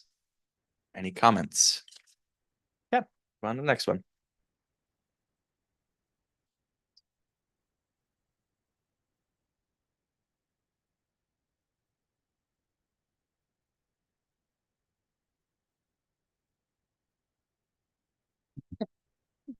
All right, we have two more items. One is a proposal by the Department of Design and Construction for proposed Broadway Plaza improvements between 38th Streets and 40th Streets. If you're curious, the reason this is coming from the Department of Design and Construction, also known as DDC instead of the DOT, it's because it's a larger capital improvement, which means that they're going to do sewage work, electrical rerouting, and do more permanent improvements as well. So those go through the Department of Design and Construction, and we'll have additional public feedback mechanisms before they break ground. So this plaza currently exists in a temporary fashion where they put different paint, they put up flex posts, really temporary. And when they do that, they usually plan for a capital improvement later in the future when they have funding. Typically that's around 10 plus years later. So we are now 10 plus years later, and they are coming back with a full plan for a capital improvement. This plan will include many new street trees or tree canopies on the plaza. We'll have a 15-foot wide access corridor for emergency vehicles, and will hopefully improve benefits for pedestrians, cyclists, local businesses, tourists, and many others throughout the area. We had a few concerns specifically around the speed and location of all of the users in the project area, which is mentioned as a whereas clause. And then but regardless of that, we still found that the benefits of the project at large would be substantial, and we would support it. So it resolves with two statements. One is to support the plan in general, and then also request that the DDC better demarcate the plaza, two-way bike lane, and street space so all users in the project area know where they should be when they are in the area, in the project area. Thank you. Any conflicts? Any questions? Any comments? Michael. This one. If you press and hold the mute button, it'll turn on. There should be a green light.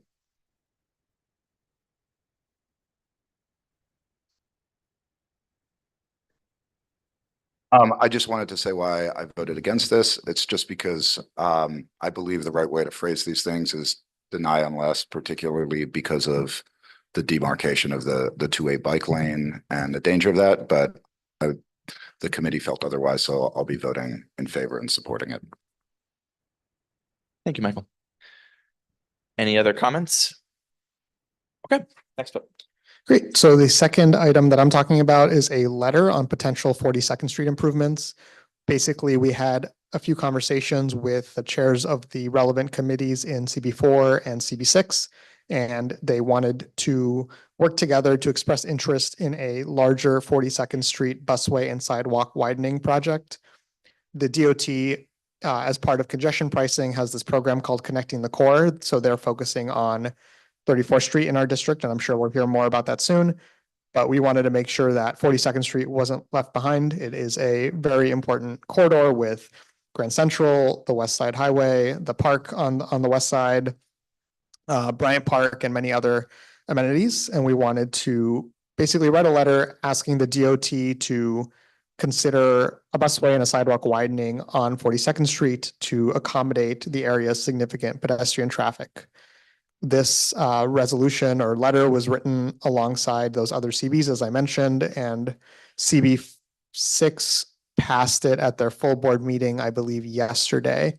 And once, hopefully, all three community boards sign on, we can then take this letter, put our names on it, and then send it over to the people listed at the top of the letter. Any conflicts? Any questions? Any comments? Sachi?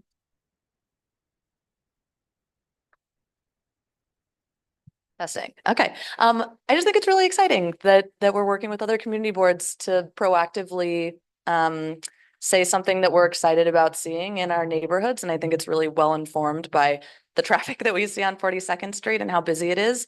Yeah, this is really cool. Thanks, y'all. Thank you, Sachi. Okay. Any other comments? Okay, let's take these three resolutions to two resolutions and a letter to a vote. Sorry, hold on. Okay, 80s. Borden. Chu. Dalal. Ellington. Frizz, Goshow, Yes. Greeley, Haas, Harris, Hirschberg, Hutton, Kabak, Yes. Kerwin, Yes. Lavingia, Mijatovic, Miller, Nazaro. Nody Victor is yes. Nye.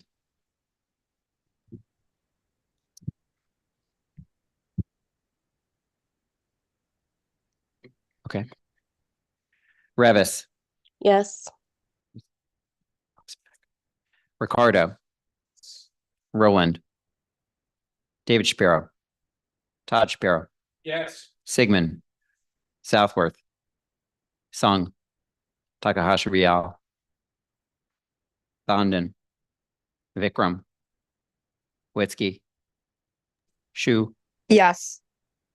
Young, Yu, Zolkowitz, the Charles Committee. The resolutions in the letter pass 35 in favor, 1 abstain. Okay, on to landmarks. Mark.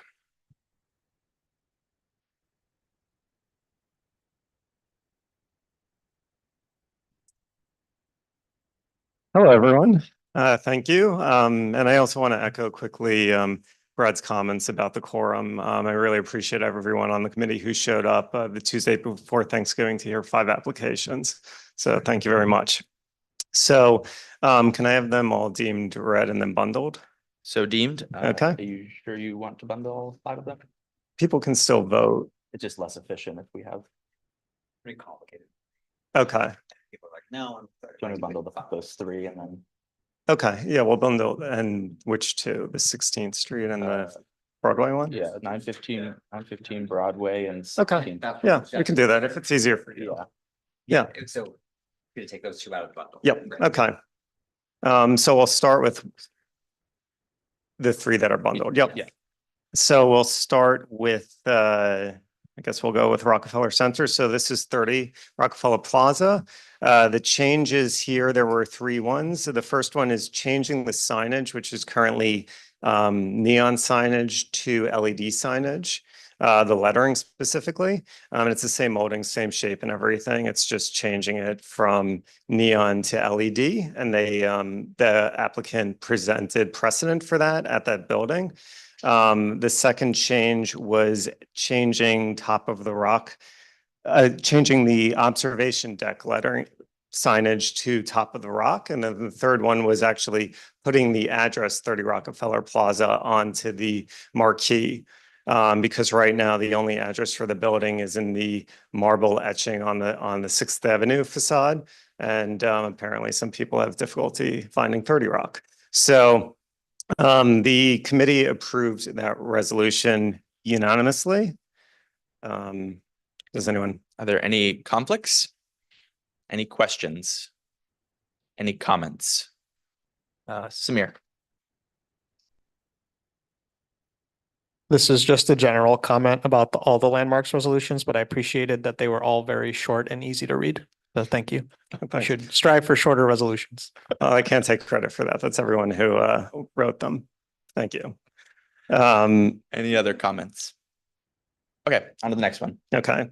So the next one is the Imperial Theater, which is 249 West 45th Street, recently home to Water for Elephants.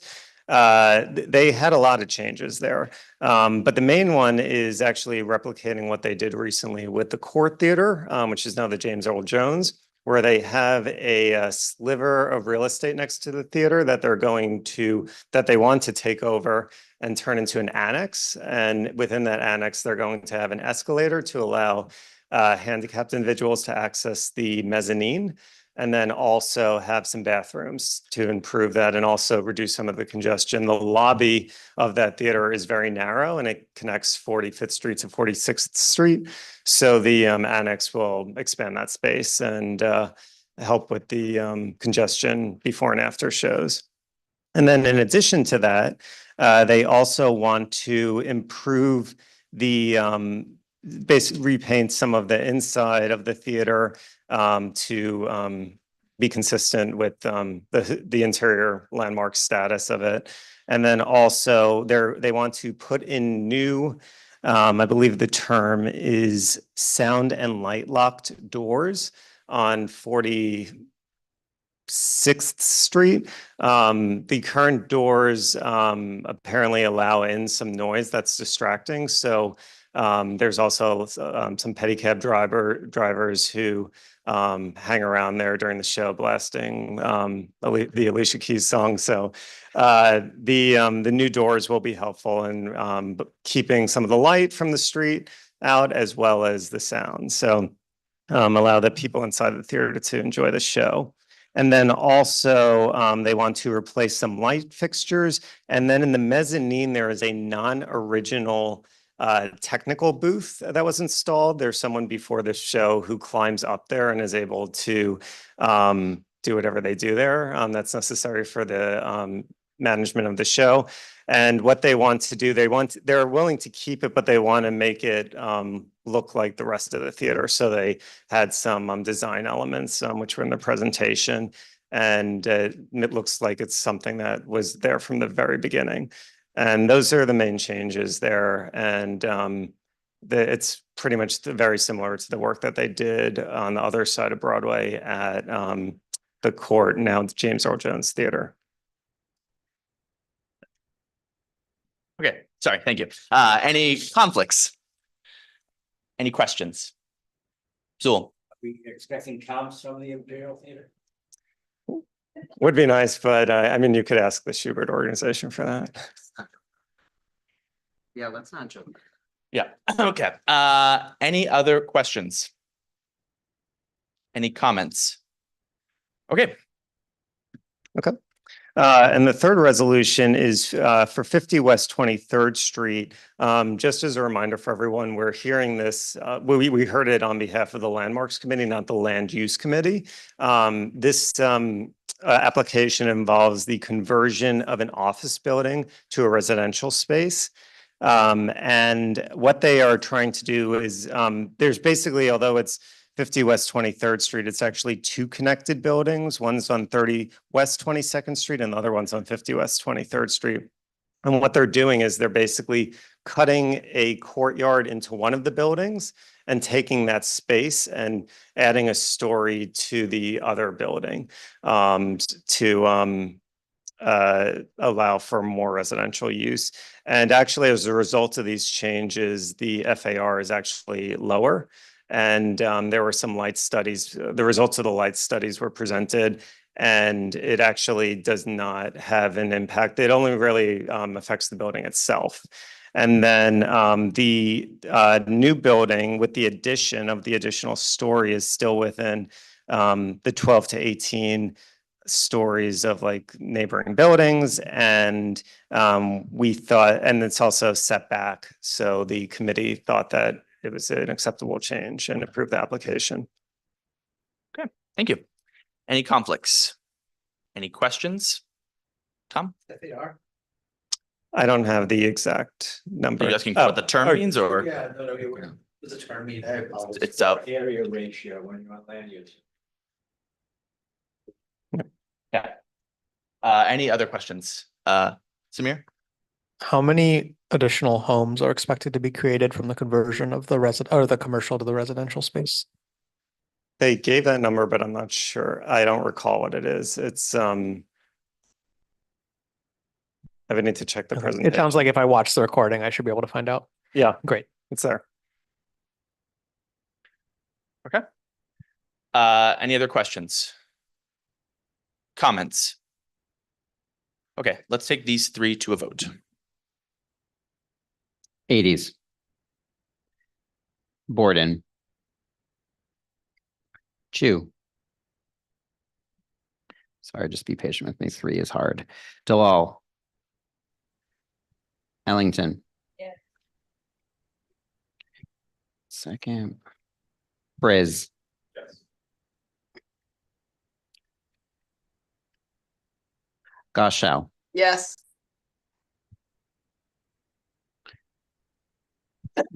Greeley. Haas. Harris. Hirschberg. Yes, but present but not entitled on the Imperial Theater application. Hutton. Quebec. Yeah. Sorry, say it again, Mike. Yeah. Yes, Sir Rudy. Thank you. Kerwin. Yes. Lavingia. Mijatovic.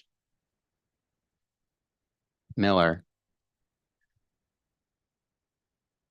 Nazaro.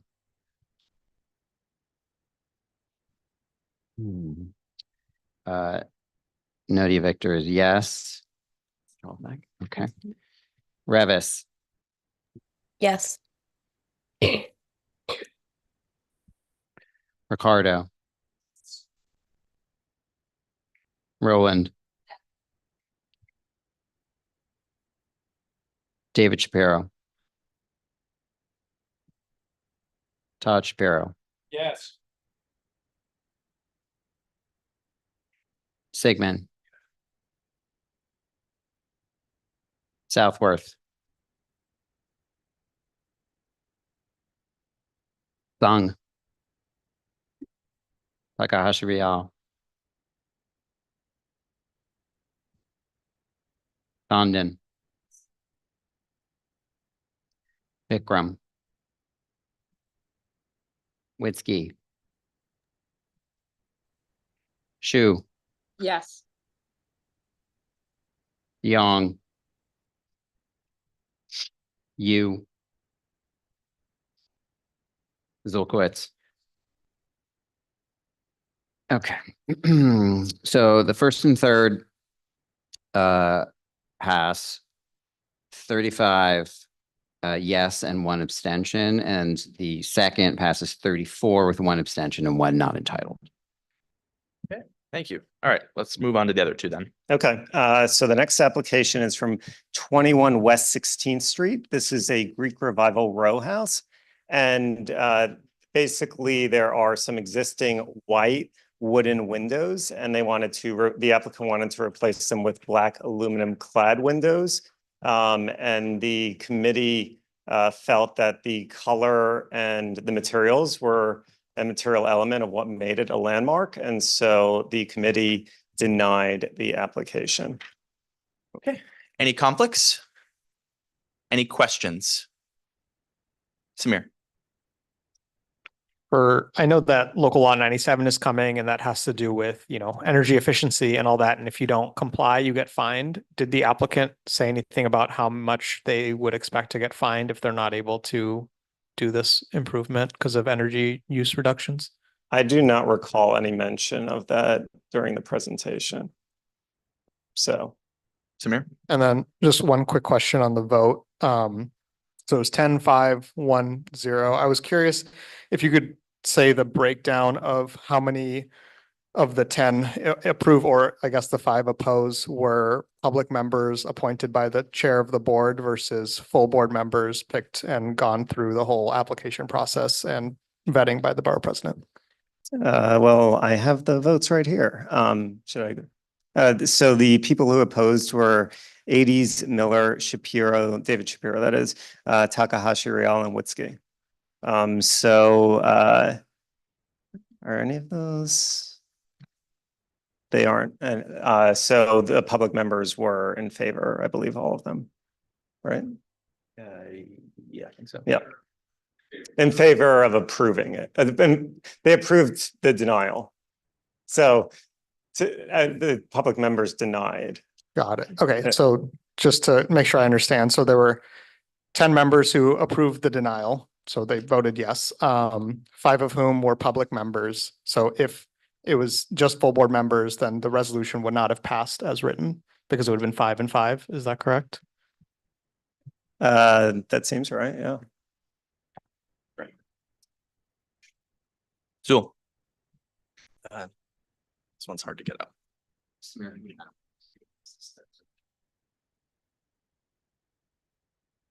Thank you. Was there discussion of making the change to the aluminum clad materials, but not changing the color? So going with the original color, was there a discussion about that?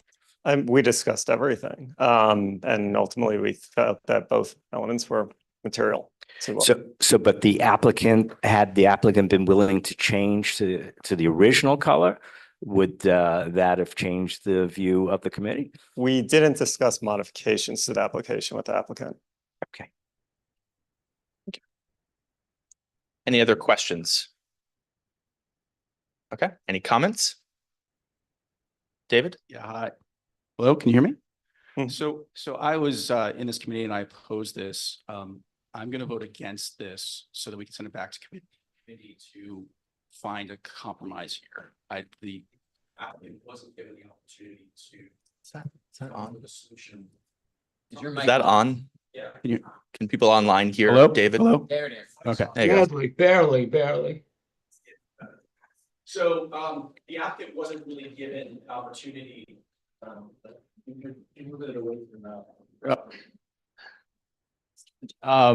the applicant wasn't given the opportunity to come to a reasonable compromise here. So I would like to vote for, I'm going to vote personally no on this to send it back to committee so that we can come up with a good compromise here. This is very personal to me. I live on this block. I live in a building that's not dissimilar to this. I have old windows that were probably built in the 1840s when this building was built that are single pane, were likely coated with lead paint at some point in the history of the building. And to be able to have healthy, energy efficient windows, I think is pretty important. So I think that we really should go back to committee here and come up with a good compromise for the future on this. Thank you. Yes, we are in comments. I saw a few others first. Yeah, you can go ahead. I just wanted to respond to the question about local law 97. The phone. Oh, it's like a phone ringing. Yeah. Okay. Okay. Go ahead. Sorry. Go ahead, Yoden. Local law 97 applies to buildings with square footage of 25,000 square feet, which is why this townhouse doesn't apply. So just wanted to add that. Thank you, Yoden. Okay. I'll go to Sachi. All right, thanks. So I'm on the Landmarks Committee. I voted against denial at the committee, and so I just wanted to share a little bit of background on my vote and the Landmarks Law a little bit, just for context. So according to the Landmarks Law, the purpose of safeguarding the buildings and places that represent New York City's cultural, social, economic, political, and architectural history is to 1, improve property values, 2, foster civic pride, 3, protect and enhance the city's attractions to tourists, strengthen the economy of the city, historic district, landmarks, scenic landmarks for the education, pleasure, and welfare of the people of the city. I think that this change maintains all of these in terms of material and in terms of color, still maintains all of the goals of the Landmarks Law. The building is well maintained overall. This changes the look of it slightly, but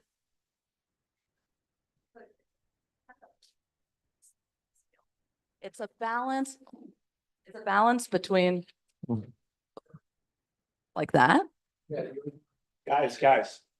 Thanks, y'all. Okay. It's a balance between making it possible for the person who owns the building to continue to maintain it and keep it in really good shape, keeping it beautiful for everyone that can see the outside of it, and making it sustainable for them to own it. So basically, the owner said that these changes would really enhance the longevity of the windows. So for me, I think that this change to the windows is in line with the landmarks preservation law. So I'm going to vote no on denying this one. Thanks. Thank you, Sachi. Zul. Yeah, I think I heard at this table that the applicant wasn't given the opportunity to come to a compromise on this. As the chair, Mark, would you say that's the case, that the applicant? We're in comments. Do you have a Question? I can ask that as a question. Was the applicant given an opportunity to compromise? Comment. Sorry. Just make a comment. I'm concerned. There we go. I'm concerned, and I can't imagine this would happen in the committee, that an applicant wouldn't be given an opportunity to compromise. Can I comment on that comment? Go ahead.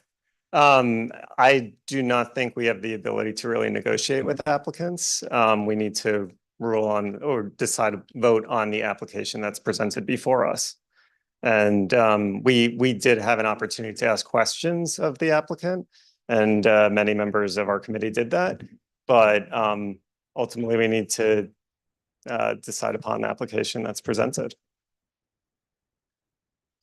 And can it go back to the committee? Should this be a no vote? Can the applicant reapply? That's what would happen. Okay. Samir.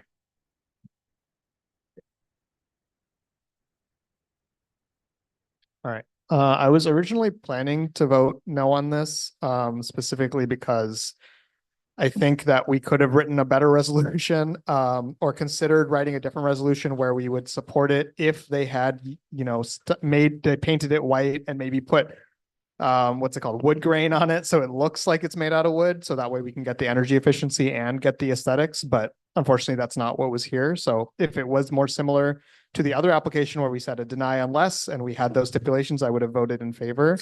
But as I said, I was planning to vote no, but I'm not opposed to the idea of recommitting this to the committee. So perhaps once everyone's done commenting before the vote, I would like to make a motion to recommit, but I'm not going to do that until everyone's commented. No, a no does not automatically go back to the committee, and we should look at the timer on this because there is also the consideration that we only have a certain amount of time to comment before this goes to LPC anyway. So I do not believe we will have time for this to go through a full committee board cycle again before LPC will hear this application.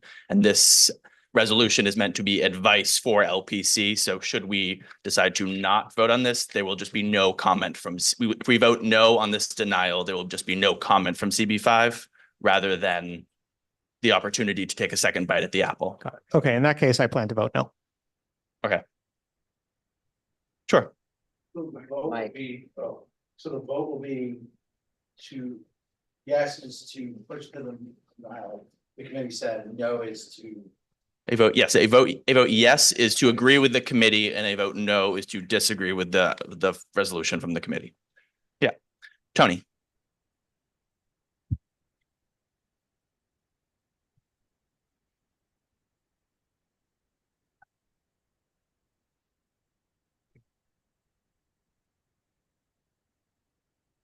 Thank you.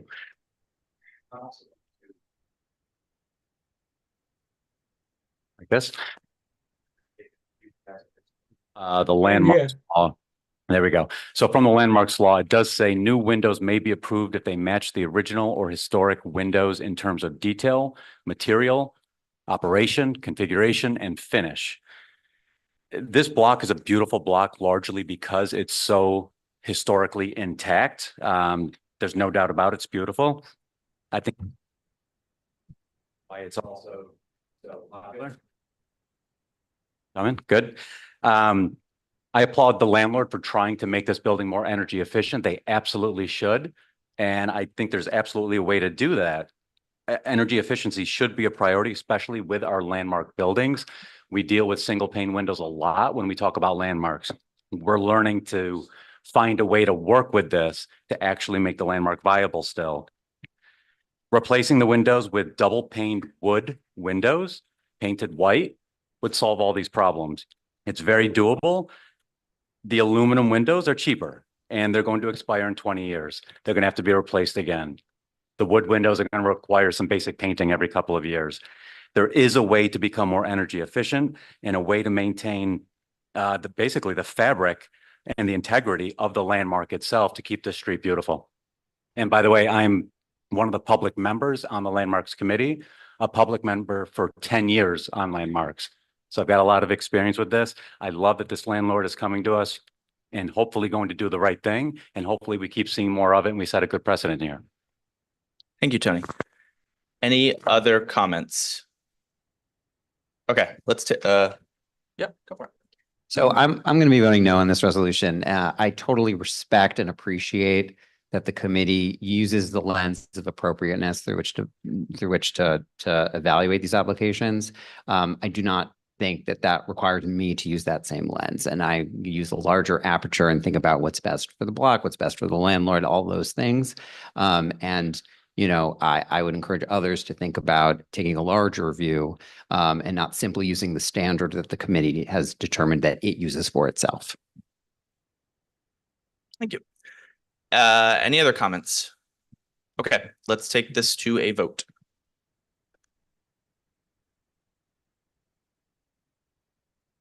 '80s. Borden.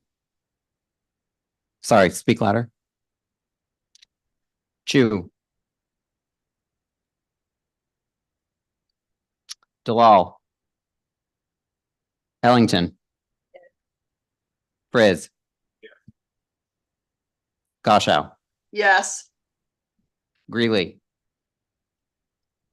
Haas. Harris. Hirschberg. Yes. Hutton. Is she here? Oh, sorry. Kayback. Yes. Kerwin. Yes. Lavingia. Mijatovic. Miller. Nazaro. Nodi Victor is no. Revis. Yes. Ricardo. Roland. David Shapiro. Todd Shapiro. Yes. Sigmund. Southworth. Sung.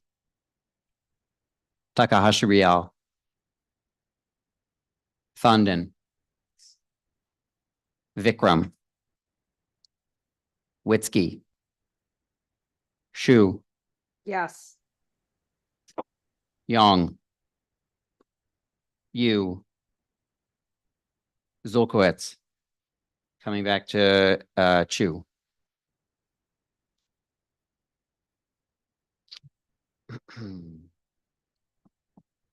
The resolution passes 21-14 with 1 abstention. Thank you. All right, next one. Okay, the final resolution is from an application. It was from 915 Broadway. And this building is a 20-story brick and masonry commercial office building. As you heard before, there is a pizza tenant, and the applicant proposed installing 5 flues, which are basically exhaust pipes up the side of the building. The view of the committee, this was also debated, but ultimately the majority of the committee felt that the location of the exhaust pipes in the center of the building, it was very visible, and there isn't a building next to it, so it's visible from many different vantage points. So the committee ultimately decided to deny unless the flues are moved to a less visible location of the side elevation of the applicant, such as toward the rear of the building. And then also, I should mention, so the 5 flues, 3 of them are for the current pizza operator, 2 are for potential future use. And the apparently the current configuration, which is 1 flue, is compliant with the building code because they some of the people who had complained about the exhausts called, and the building, apparently it's compliant right now. So these flues are not legally required.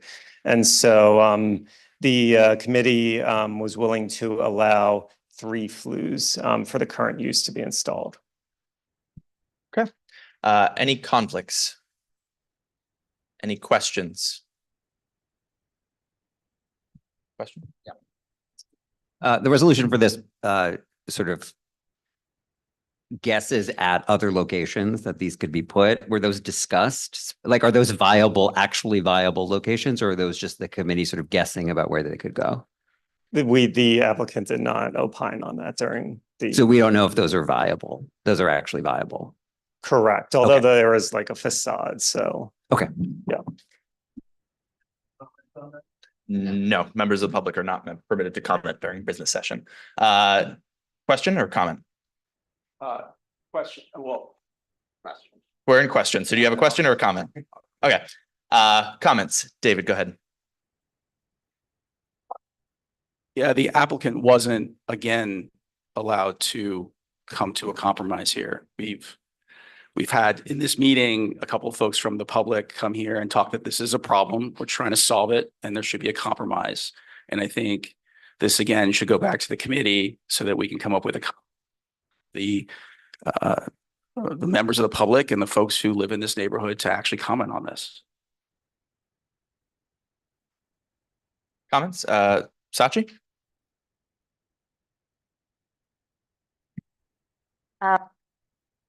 This resolution, for a similar reason to what Yaron brought up before, taking a wider aperture, even though these flues will disrupt the facade of the landmarked building, they've heard from residents and folks in the neighborhood that currently the wood-fired stoves are creating fumes and air quality issues. And as a community board member, I want to be responsive to the needs of neighbors, people working in the area. So I'll be voting no on this resolution. Thank you. Okay. Tom? So questions? No, we've moved into comments. Do you have a question? I'll allow you to go back if you'd like. Go ahead. He's using mine. Oh, Thank you. right in front of me. So, I'm just a little confused. So I know it's an addition to something, but didn't they say that there was a flue before and then it was removed? That's correct, yes. So it's not one of those things. So basically, and this is a question. So, Yeah. so it's even if it was there before, the consideration is now that, well, since it was removed, that's the land.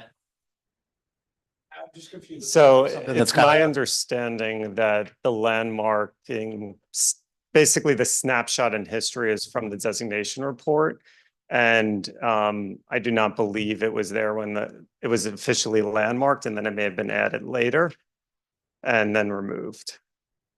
But it may not have, I'm not sure whether or not it was approved previously, but for landmarking purposes, it's based on the date of designation. Okay, thank you. Is that a question or a comment? Okay, go ahead, David. I guess I'm confused on sort of process in the committee, I guess. So an applicant makes an application. They're not making the application to us. They're making the application to the Landmarks Commission. So they appear before the committee, questions come up. I guess it's up to the applicant to decide whether they want to engage with the committee in a negotiation over what might or might not happen with the application that they made to the commission. And so if the applicant goes through the whole meeting, does not respond to the issues that are raised by the committee, isn't that their decision about what they choose to do or not to do with the application that they made? And so for us to then not forward our comments, to vote no on these and not forward our comments to the Landmarks Commission just means we have no voice in the outcome of it. They are the commission are the ultimate arbiters of what will or won't happen with this application.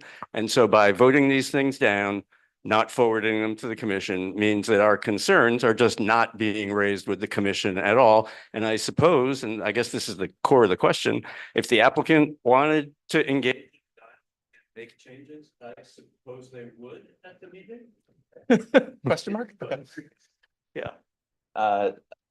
Go ahead, unless you want. Do you want to answer Sure. first? Yeah, I will put on my former Landmarks chair hat and say that it is not uncommon for a negotiation to happen sort of within the committee. Sometimes that is initiated by the committee, or sometimes it is initiated by the applicant. Whereas if there is a particular sticking point that is of great importance to the committee, but not of great importance to the applicant, color could be is a kind of an easy one to point out. That's an easy thing for the applicant to say, oh, if that's the sticking point, that's the change between a denial and an approval, they have every right in that meeting to make that. And it has happened previously on our board. I will also say that hopefully as a result of the committee meeting and then the full board, they can also change their application to the LPC, right? And amend it to Correct. That's like sort of incorporate the fundamental idea behind the deny unless. Okay, I'm gonna go back to question because it feels like we have quite a few. So are there any questions? No? Okay, we'll go back to comments. I saw Justine first. They seem to have all migrated down here. Thank you. I also voted to deny this, I guess is what now I'm getting my double negatives mixed up, but what has occurred or what occurred in this meeting was there was not opportunity for dialogue with the applicants. The question was, as was previously stated by Mark, it was basically like, take this as it is. We will vote on it as it is. There was not an opportunity for a conversation about it. Thank you, Justine. Go ahead, Neil. Yeah. So I was also on the committee and I want to solve the problem of the, let me know if you can't hear, of the odor that's bothering residents and the people next door. So that's why we put in the letter, and I wouldn't have voted in favor without it. That's why we put in reduce from the 5 flues to the 3 flues. The 3 flues are for the existing, or for the property, I guess it's at 913 Broadway, which has the wood fire oven. So in our letter, we're saying we support the 3 flues to solve the problem for the restaurant that's already there. The extra, the 4th and the 5th flues were for for 915 Broadway, where there isn't currently a restaurant tenant. I don't think it's being used as a restaurant space. So this would be to make sure that the problem didn't come up if in the future there was another restaurant tenant coming in. I personally wouldn't have wanted to put in that this recommendation that they move it towards the rear of the building. Just looking at the, the pictures that I can see, I'm not sure how that makes sense. And I want to figure out how we can structure our meetings better in the future so that we don't put in recommendations that aren't possible. But I think the main thing here is that we are supporting, I wouldn't have voted yes on this in committee without getting to a resolution of the odor problems. So I'll be voting yes on this. Thank you, Neil. Samir, we are in comments. Yeah. Is that you have? Okay. All right. Yeah, I was originally going to vote no, but I think after hearing David's comments, I'm going to vote yes. I'm hopeful that the LPC will take a look at this, take a look at our comments, and if it is not feasible to do the other location, then they will simply ignore our request that they do the other location and let it go through. So I think in an ideal world, we would have negotiated with the applicant more to understand if it's possible, and we could, the chair, it's up to the chair's discretion if he wants the applicant to speak again, he could do that. But without knowing that information, it makes it difficult, but I still plan to vote yes on this. Thank you, Samir. Kevin. Just quickly to what exactly happened in the meeting. The notion that there was not a compromise. There was 2 votes on this. The first vote was an outright denial, and that failed. That led to a thorough substantive discussion among all members of the committee, which is the deny unless. And as Neil pointed out, the compromise of 3 flues instead of 5, and then also a request to move them to a less notable location, but obviously that's left a little bit subjective. So just wanted to give that extra color about what happened in the meeting. And there was Kevin. Sorry, what was that comment? Couldn't hear him. Okay. Yeah, apologies for those online. I guess we're having a little bit of difficulty making sure the mics are working consistently. Could you not hear all of it, Mike, or just the end? Just the key parts, but it's okay. Skip me. I'm wounded. Okay, we'll try. We'll keep trying, Mike. Milan, do you have a? Ideally, yes.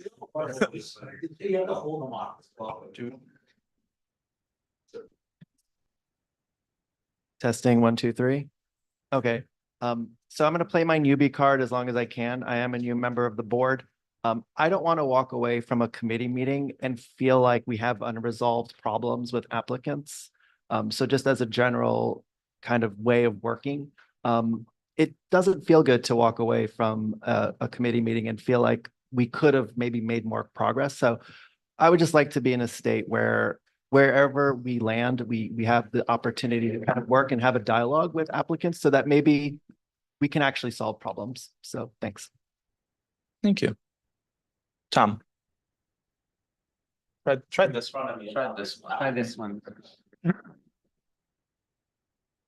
Hey, there we go. My comment is I really appreciate what David's saying, but I do think there's also the thought process that we did have members of the public come to this meeting, which is the full saying, you know, hey, this is a real problem. And it seems like there's an unresolved bit where we kind of made some suggestions, and I can't ask a question, but it sounds like the applicant didn't really respond back with, oh, that's okay, or oh, that makes sense. So I do, well, I appreciate sometimes, we want to be heard as a board, but we also, if we have people coming in and saying like, hey, this is a real problem, and, it kind of goes against what the committee said, maybe they didn't comment the committee or something that sense, we have to take that into account as well. Like I don't live in this building, so I'm not getting pizza smoke. I can understand where that would be, I appreciate a landmark, but you don't want to be inhaling smoke. Thank you. Catherine? So my comment is more about process. Where we can and where it helps, if you have heard public comment, you should include it in the business of the resolution. This gives us the sense that the voices, because you're trying to balance what the residents are saying, what the applicant is saying, and sometimes what's revealed, I've seen this happen, what's revealed in the comments help the applicants to solve more appropriately whatever the issue is. It's not for us necessarily to always solve. There is uncertainty, but you shed light, but you want to weight the resolution with the voice of the public. If you're hearing from residents, and it can be summarized. It doesn't have to be, it could be summarized, especially if if it's going to add context. Thank you. Any other comments? Tony?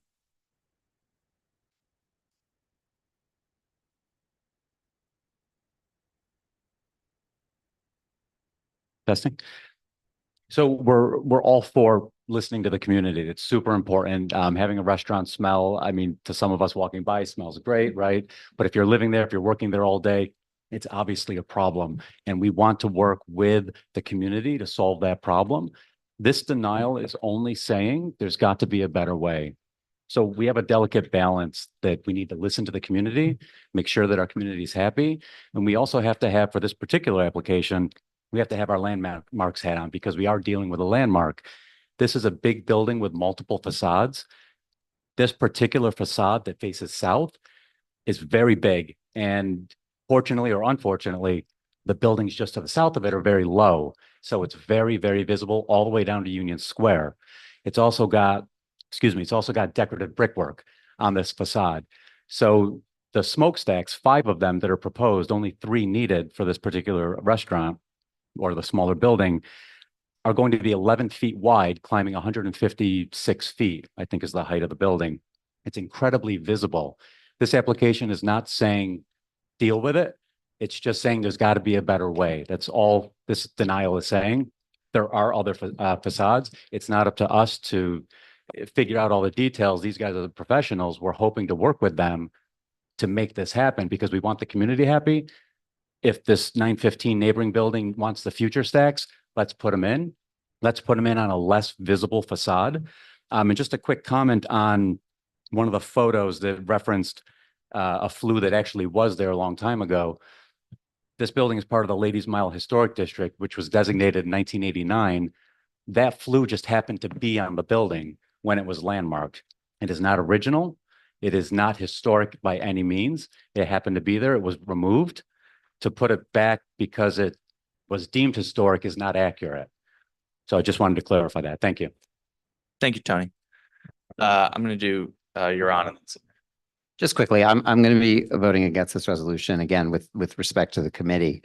We have a situation in which there's a quality of life issue for residents. An applicant came with a plan to mitigate that quality of life issue. And I think we should, I think that's what's in the best interest of the community, considering there's no viable alternative on the table as of yet for how else to do it. There's just conjecture. So I'm going to be voting against this resolution. Thank you. Samir.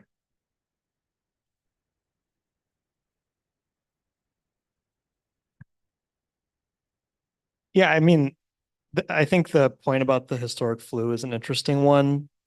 Just because something's not historic, the way historic districts work, it's when it's designated, as Mark mentioned. There are plenty of, single payer ugly taxpayers in the West Village that are, I would argue, not in character with the historic buildings, but it is historic because that's when it was designated historic. That's just how historic districts work. So it doesn't matter if it looked ugly. It was there in 1989 and it's historic because of that. Thank you. Yeah, go ahead. I mean, to that point, I mean, the decision of the Landmarks Committee was very subjective. The committee turns out to be something that what people in that committee think is right or wrong without actually having a framework here. So Samir's right. I mean, there was a flue there, and I don't understand why the committee seems to think that they can just sort of pick and choose which one they want to follow or not follow. So I'm against this. I just, to David's point, it's great if we have advice for landmarks, but if it's the wrong advice, I don't want to give them advice. Thank you. Go ahead, Michael. I think this sets kind of like a really bad precedent for applicants to be able to sort of just not engage with the landmarks committee and come up with solutions that protect our landmarks. So, I mean, I'm going to support the resolution. All that happens is that they can go back and change their application if landmarks denies it, and they can do that. There's no reason I support the committee. Thank you, Michael. Are there any other comments? Okay, let's take this one to a vote. Just what does the vote mean, Brad? What does the vote on this mean? Yeah, thank you. So the vote is whether or not to approve the resolution from the committee. So a vote to approve, a vote yes is in favor of the deny unless resolution, and a vote no is against the deny unless resolution. So if you like what the committee said, vote yes, and if you don't, vote no, very simply. Thank you. Last application you said it wasn't, they wouldn't have another time before they went in front of the committee. They wouldn't have like a chance before the greater board to go look at their application. Yeah, is that the same case with this one? That's the same with every landmarks application. So there isn't like a chance to go back. Yeah, I think maybe what Michael was saying, for them to come back, that would mean if they were denied by LPC, they could then change their application and then go back through the process again. Okay. But not, there's no second bite at the apple for us on this application. Yeah, I got confused. Yep. Okay, 80s. Borden. Chu. Dalal. Ellington. Frizz. Goshow. Yes. Greeley. Haas. Harris. Hirschberg. Yes. Hutton. Gayback. Yes. Kerwin, Yes. Lavingia, Miodovich, Miller, Nazaro. Nodi Victor is no. Revis, Yes. Ricardo, Roland, David Shapiro, Todd Shapiro, David Sigmund. I don't know why I said David. Southworth, Sung, Takahashi Rial, Fondon, Vikram, Witzke, Shu, Yes. Yong, Yu, Zolkowitz. And the resolution passes, 27 in favor, 8 opposed with 1 abstention. Thank you. Thank you, Mark. All right, now we are going to move to the bylaws revision. Like I said, this is for the 3 changes that were circulated in the October meeting. So Tristan, take it away.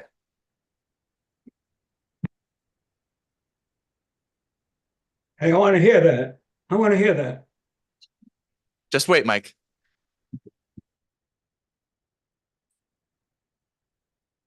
Hi, everyone. So we'll just start off with an update on, how we carried out our bylaw review and revision process, beyond that outlined in the email, and then we'll go into the specific proposals that the board will be considering tonight. So to sum it up, since we started the effort back in August, we identified a comprehensive list of key considerations or questions that we wanted to include within the scope of our review. We were helped in that effort with the survey we sent out to all of you to identify such areas that were included. We then, for each of those unique considerations, completed a benchmarking exercise assessing all of the bylaws for the Manhattan community boards, all 12 of them, and looking at how they addressed each one of those considerations. And that document, I'll say, was sent out earlier today. We then also solicited and reviewed all of your preferences on those key considerations. And then when we had that all summed up, myself and the other members of the working group had numerous working sessions to walk through each one of those considerations and the results of the due diligence, and then developed recommendations for each of those. We then drafted and finalized a red line with proposed changes. And then recently we sent that proposed red line to the New York City Legal Department to make sure we're not straying into any dangerous ground. Though I will say that all proposed changes we have do appear in at least one other Manhattan Community Board's bylaws. So we're not straying into new areas. So do want to give a big shout out to David, Janice, Todd, Huron, Julie, and Mike for all of their efforts during that due diligence and engaging in the meetings. And so right before this meeting, I circulated that full red line, as I said, with a summary of the changes and also the results of the benchmarking. We're going to have a meeting in early January, in January 13th, to discuss any questions that you have. So we'll send across a Zoom invite and a Google form survey for you to flag any questions you have in advance. And we're going to walk through each one of the items and outline our rationale for the changes. We'll have like a deck detailing all of that for those who can't attend, and also respond to any questions that you pose ahead of time. So for tonight, to jump right in, we are considering only the 3 bylaw revision areas that we had circulated back in October. And so these were changes that at the time we had deemed to be, non-controversial, in line with survey results, no concerns about illegality, given that they all appeared in numerous of the other boards. And so those specific areas that we're considering tonight are, first, amending the required notice period for proposed bylaw amendments from 2 or more meetings before such a vote is held to at least 1 meeting before the vote. The second is, and I'll go into more detail on background and justifying each one. The second is enabling voting on board actions, final actions, so things, resolutions, by written ballot and electronically when feasible, unless 5 or more members request voting via roll call. And then the third item is enabling voting on items of parliamentary procedure. So closing debate, amending a resolution, things of that nature by a show of hands rather than a roll call vote, unless 5 or more members request voting via roll call. So to go into each of those, so on the first one, the proposed change or the text of the bylaws as they say today, say when you're amending bylaws, in either case, the proposed amendment must be circulated to the membership of the board at or prior to the regular monthly meeting of the board held 2 meetings prior to the board's vote to amend. And so what we're doing is removing the word "to" and changing it to at least 1 meeting. And so in terms of the rationale for this, the goal is just to streamline the governance timeline for changes and to bring our board's bylaws in line with our peers while still ensuring an ample notice period for any proposed changes. So only 2 other Manhattan community boards require greater than 1 month notice of any such changes. One CB10 requires 2, CB11 requires 50 days. All others require 1 month or less. And so we think that this will just help us lower the burden associated with keeping our bylaws up to date and make future changes to amend bylaws a bit more targeted and smaller and put off the need to have like a full front to back review and more onerous process like we carried out this time. The second change pertains to voting. Well, the second and third change pertain to voting.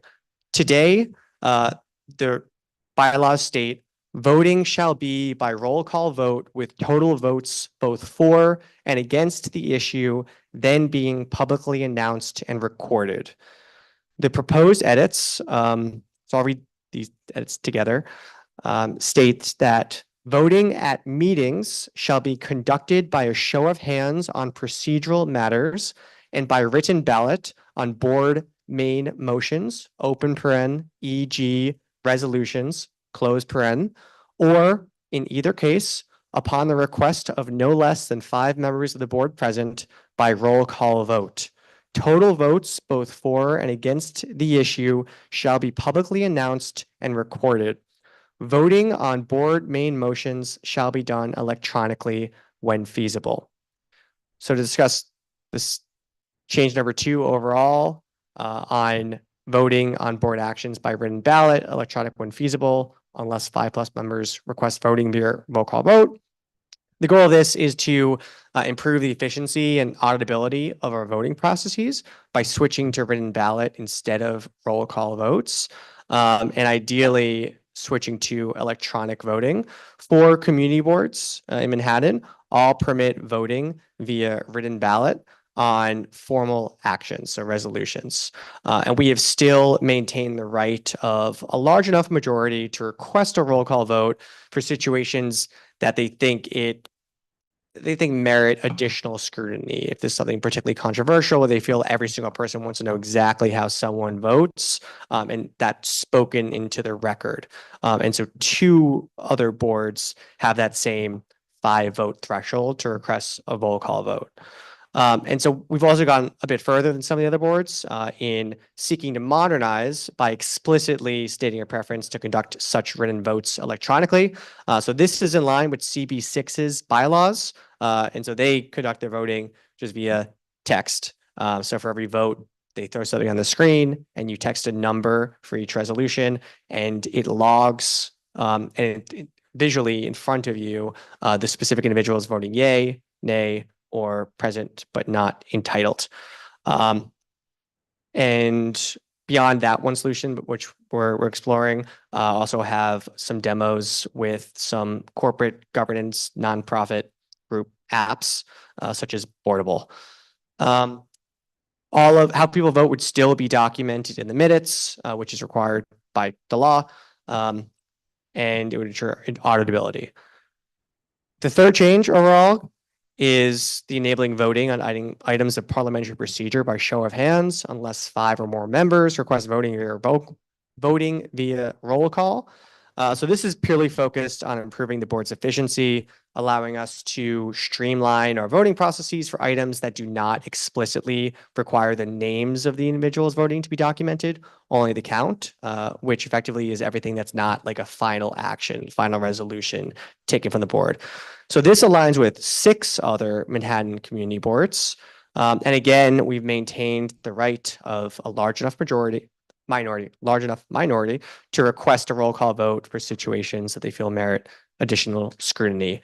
And 3 of those 6 have that same 5-member threshold to request a roll call vote. And I will say too, in terms of accessibility of all of this, any accommodations for any individual member can be facilitated with the board office, with the board chair, with the borough president, regardless of what the bylaws state. Obviously, we're going to work to accommodate anyone's individual needs. And when it comes to like the written ballot specifically, some of those apps I mentioned and the mechanisms make it actually pretty simple, I think, for certain individuals to vote, if you could vote in the same manner in which you text. But it would be case by case, and we'd always make sure that everyone's vote would be counted. So I'll pause and give it back to Brad to see if there are any questions. Are there any questions? How did I know? Samir, I saw your hand first.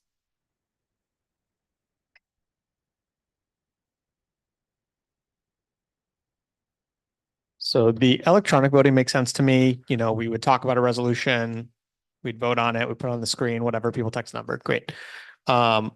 Until we get there and we're doing written ballots, how would that work? Would we do all the votes at the end, which is, I think, what I heard another community board does? I just want to confirm what we would do.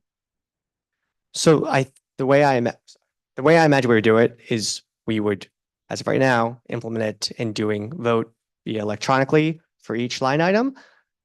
You could combine votes technically, right? And so there is one board which have their presenters go up at full board, go through and have the dialogue for each and every item. And then they have a single vote at the end of the meeting where you were voting on all the resolutions before you, yay or nay. And then the tallies are announced at that point. I think in terms of implementation, we would still do what we do today and announce the results for each resolution as it presented. But I think it's up to how we want to implement it operationally. Sure. So it sounds like we are expecting to have the electronic voting as soon as possible. So this wouldn't be a problem. Do we expect to have the electronic voting ready by the next full board meeting? That would be my hope if we vote yes. Yeah.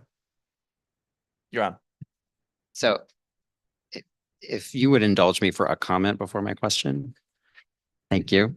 I would invite us to not get too far into the logistics because that's not what we're voting on. So we're not voting on a method of paper voting. We're not voting on a particular method of electronic voting. We are voting on allowing the board to do electronic voting and do paper voting.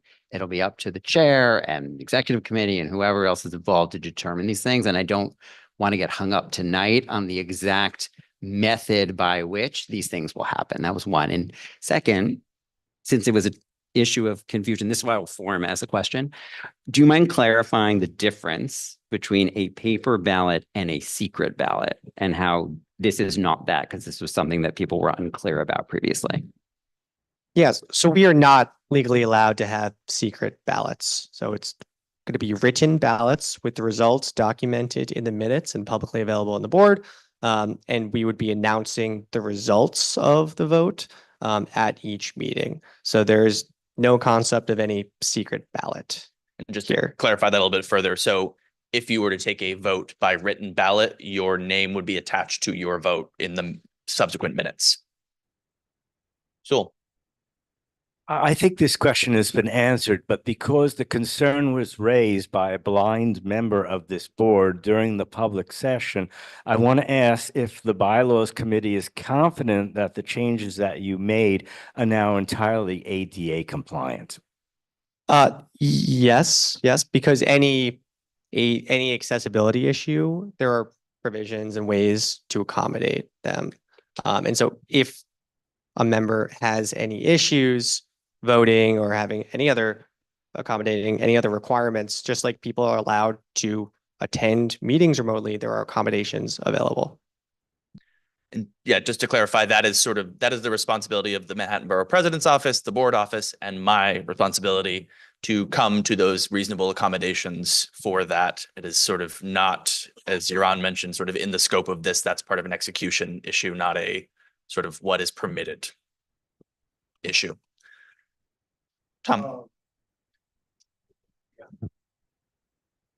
When we talk about the request of 5 members, so it's not, he said, I'm just making sure I understand. It's at the time. First of all, is it at the time? I know we're not supposed to worry about it, just the way it's worded, it's a little confusing. So it would be, so 5 people at the time of the request. So they could say, we're going to vote. Would someone say like, provision, we do a roll call, and it would be second, third, fourth, fifth? Is that, I know it's More or less, that's correct. Yeah. So every time I say, let's take this to a vote, at that time, someone could say, point of order, I'd like to have this done by roll call. And then if 4 other people agree, then we do it that way rather than by written or electronic or any other method. John, grab a mic, please. Somewhere. Go all the way down. Thank you all for cooperating with the microphones.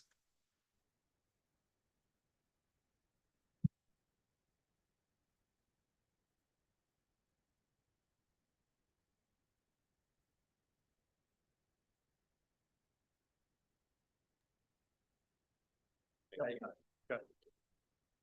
you hear me? Yeah, good. Yeah. So, first question is how people who are involved in the meeting remotely, how do they vote?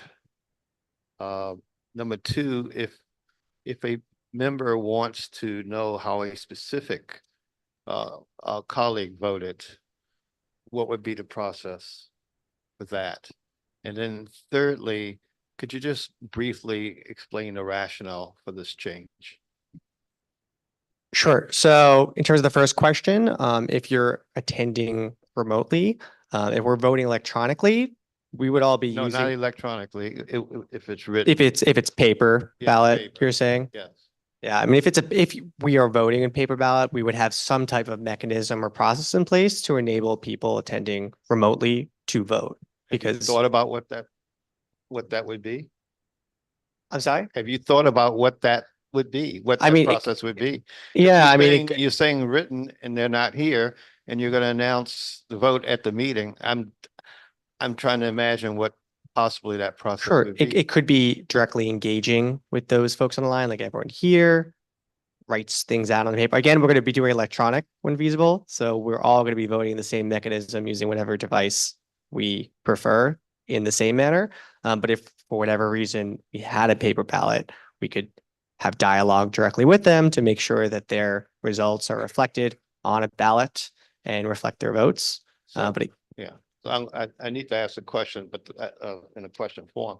So that means that you would have a 2-tier voting process where the person's voting remotely, you wouldn't know how they voted, but those in the room, you wouldn't know how they voted? no, okay, so that was the first. If it's yeah. written, because it doesn't say may, it says shall be written. That's why I'm asking that question. Sure. So everyone's votes will be documented and made available. They're not all necessarily going to be read out at a meeting if we're voting via written ballot, but we are fulfilling the charter and legal requirements to have everyone's votes be recorded for posterity and for records, and it would be included in the minutes of the next meeting, regardless of how they cast their vote. In terms of a given meeting, everyone, for one, is required to be here, in person. And if you're attending remotely, then you're already exercising an accommodation that's in place to enable you to still participate remotely, even if you can't be there in person. And so we're going to make accommodations to ensure that everyone's vote is counted and available and documented. Okay, and then the third one. In terms of the motivation behind it. Yeah, so again, we're trying to modernize our board. A significant amount of the other boards permit voting via written ballot rather than roll call votes. I think we've all been in many of these meetings where we wind up hearing the roll call go on and on and on numerous times. And so I think this is an easy way to get some efficiency gains and help people get out of these meetings earlier and get home rather than hearing these over and over for both the parliamentary procedure items as well as the main motions. But I think the parliamentary items will get us the most efficiency gains. And I'm going to let Euron as a member of the. I just want to add something Tristan didn't mention, which is if you recall, we solicited input from the board of changes they wanted to see, and this is one of the most popular. We are in questions. So are there any more questions? Mernal. Not loud enough for Mike. Thank you. You're welcome, Mike.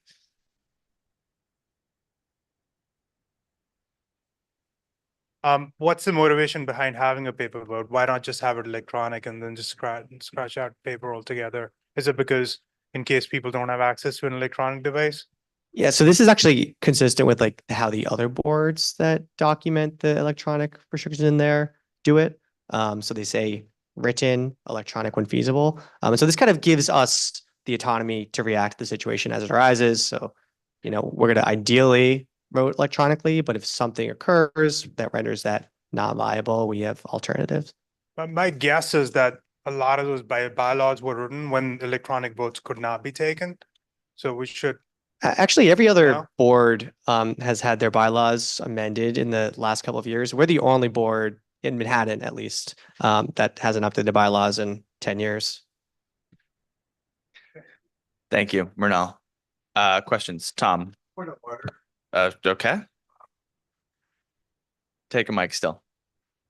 Point of order, we're only voting on 8A and the amendments to 8A and not 11.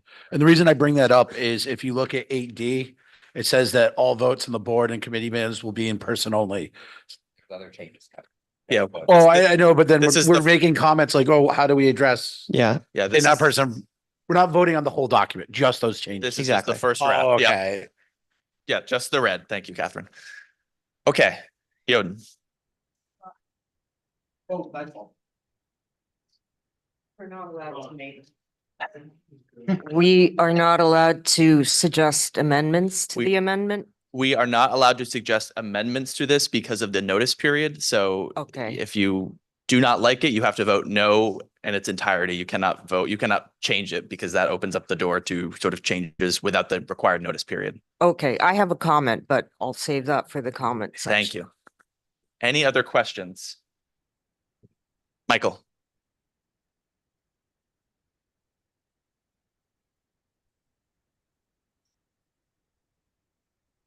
Just out of curiosity, in the case of like a very close vote, is there a mechanism to like have it kind of read in the room? You know, like if it were like a split vote, you'd want to make sure that everybody was recorded correctly. But technically under Robert's rules, you would actually, you'd be like recalling the question, you know what I mean? Or like, am I asking my question correctly? It's like, how can you actually verify that the vote was correct when it's written? I guess I'm not sure I fully understand It's the the same question. case as today, I guess. Yeah. Right? Like it's So, no and additional. This goes to the part of John's question, you know, the idea that we sort of should know how each other vote is one that historically this board did not do until recently, and that I think very few, if any, boards do. You know, almost all boards deal with total numbers, and if you want to know how an individual voted, you look at the minutes. And I think we have to trust the systems in place and the people we've elected. At this board, you know, I keep the tally, for instance, right now. Catherine is in the document looking after me. I think the office might as well too sometimes. So we have some safeguards that we put in that are not specified in the bylaws, but we do that anyway. So, you know, we would just have to come up with safeguarding systems if people have concerns, but I don't know that that needs to be written into the bylaws. And I just want, again, to reiterate on John's question, you know, if you want to know how someone voted, look at the minutes. There's no need to know that in the moment. And I'll say too, all of the electronic applications that I've looked at so far, all let people who are voting actually see how other people are voting live. So that's like an improvement over the status quo. Right. I'm not concerned about the electronic ones. I was just saying that, or my question was, well, you don't really need to know how you voted traditionally, just like doing the roll call hearing. And so if it's like a 17-17 split, it's very obvious. And I'm just getting to the point that there are procedural things to do in the moment if it's that. Whereas if it's written, you don't really have a single other than when the minutes get approved at the next meeting, challenging it. And so I'm just wondering. The board could choose to do that. What? Sorry, the board could choose to do that. I don't, the bylaws are not precluding that. So the board could choose to do that if it wanted to. Okay. Neil, question? Don't give him that microphone. It don't work. Give him another one. Give him another one. No. Mikey, we couldn't hear anything Michael said. Can't hear this now. Give him another microphone. I'll get started on this one. How, who's I'll counting? repeat it, Mike. Who's counting the show of hand votes? Like just on some of the parliamentary motions and, okay. The secretary would count all votes. Okay. Is Or- there any, will there be any provision if there's a really close show of hands vote to do a roll call vote? I've just been in some situations where there's show of hands, there's a Say lot. that again? Is there any provision for like if a vote is close and it's on a show of hands to do a roll call vote? Yeah, Afterwards. again, the board could do that. I mean, I not to, just to clarify us, like the role of bylaws is to generally set what is permissible and what is not permissible, but it is not to sort of micromanage every action of the board. So, you know, that is not precluded. So sure, if a future board feels like that's necessary, they could do some sort of provision like that.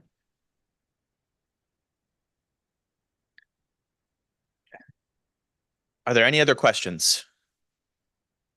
Okay, let's move into comments. All right, I'll start with you, Libby.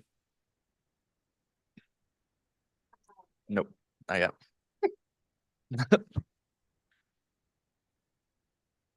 I think it's a quick push.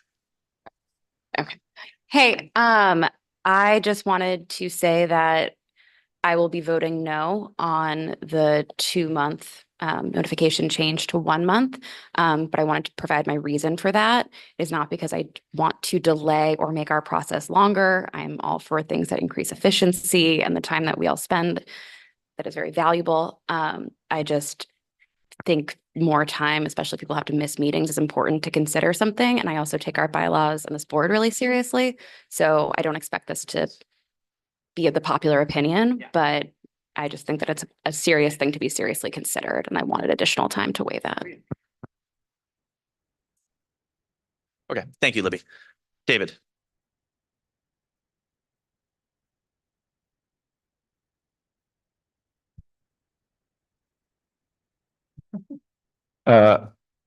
With your permission, I wanted to provide some background on this whole thing. Go ahead. For the benefit of newer members, people who may have put March and April out of their minds. But I'll go back to that time. So, why are we doing this in the first place? And the reason was, it really came out of the emergency meeting last spring where a lot of very high order issues were raised at that meeting and not necessarily addressed either at the meeting or in the resolutions that came out of that meeting. And a lot of those things dealt with concentration of control, the fact that, as Tristan said, we had not updated our package because it used to be two pieces. But we had not updated the document from before charter revision, which created term limits for all of us. So, you know, and there were also issues of succession. A lot of stuff came up at that meeting. And the reaction of a number of us at the meeting was like, the real place to deal with this is to go back into the bylaws, which we haven't looked at for over a decade, and make sure that the concerns of the board are addressed, that we're in compliance with a lot of new documents that didn't exist, but, you know, before we did this.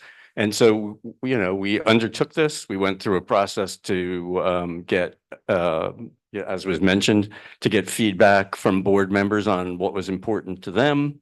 And so what you're seeing now is, you know, the committee's best effort to, which, by the way, I mean, personally, I gave up 2 days of my summer vacation to just as an example of the kind of commitment that people made in order to get this done in a timely fashion.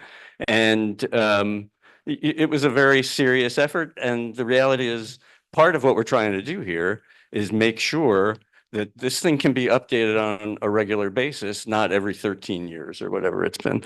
So I'm sure there will be issues that come up as we talk about this. There will definitely be issues that come up when we talk about the next one, but nobody should feel like this is determinative for all time and will never take anything into account. We could find that changes that we're making here or elsewhere might not work. And so there's a process in place to that anybody can raise to start the process of amending the document again. And a lot of the other boards and good corporate policy, public sector policy is to review these documents on a regular basis and make sure that they still reflect, you know, the will of the members of the board.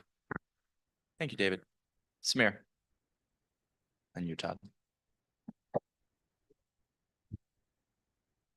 I just wanted to say that thank you to David and everyone else who worked so hard on this and all the other bylaw revisions. I think it's very exciting and we'll make it so we can move through our meetings a lot faster. Thank you. Okay. Todd?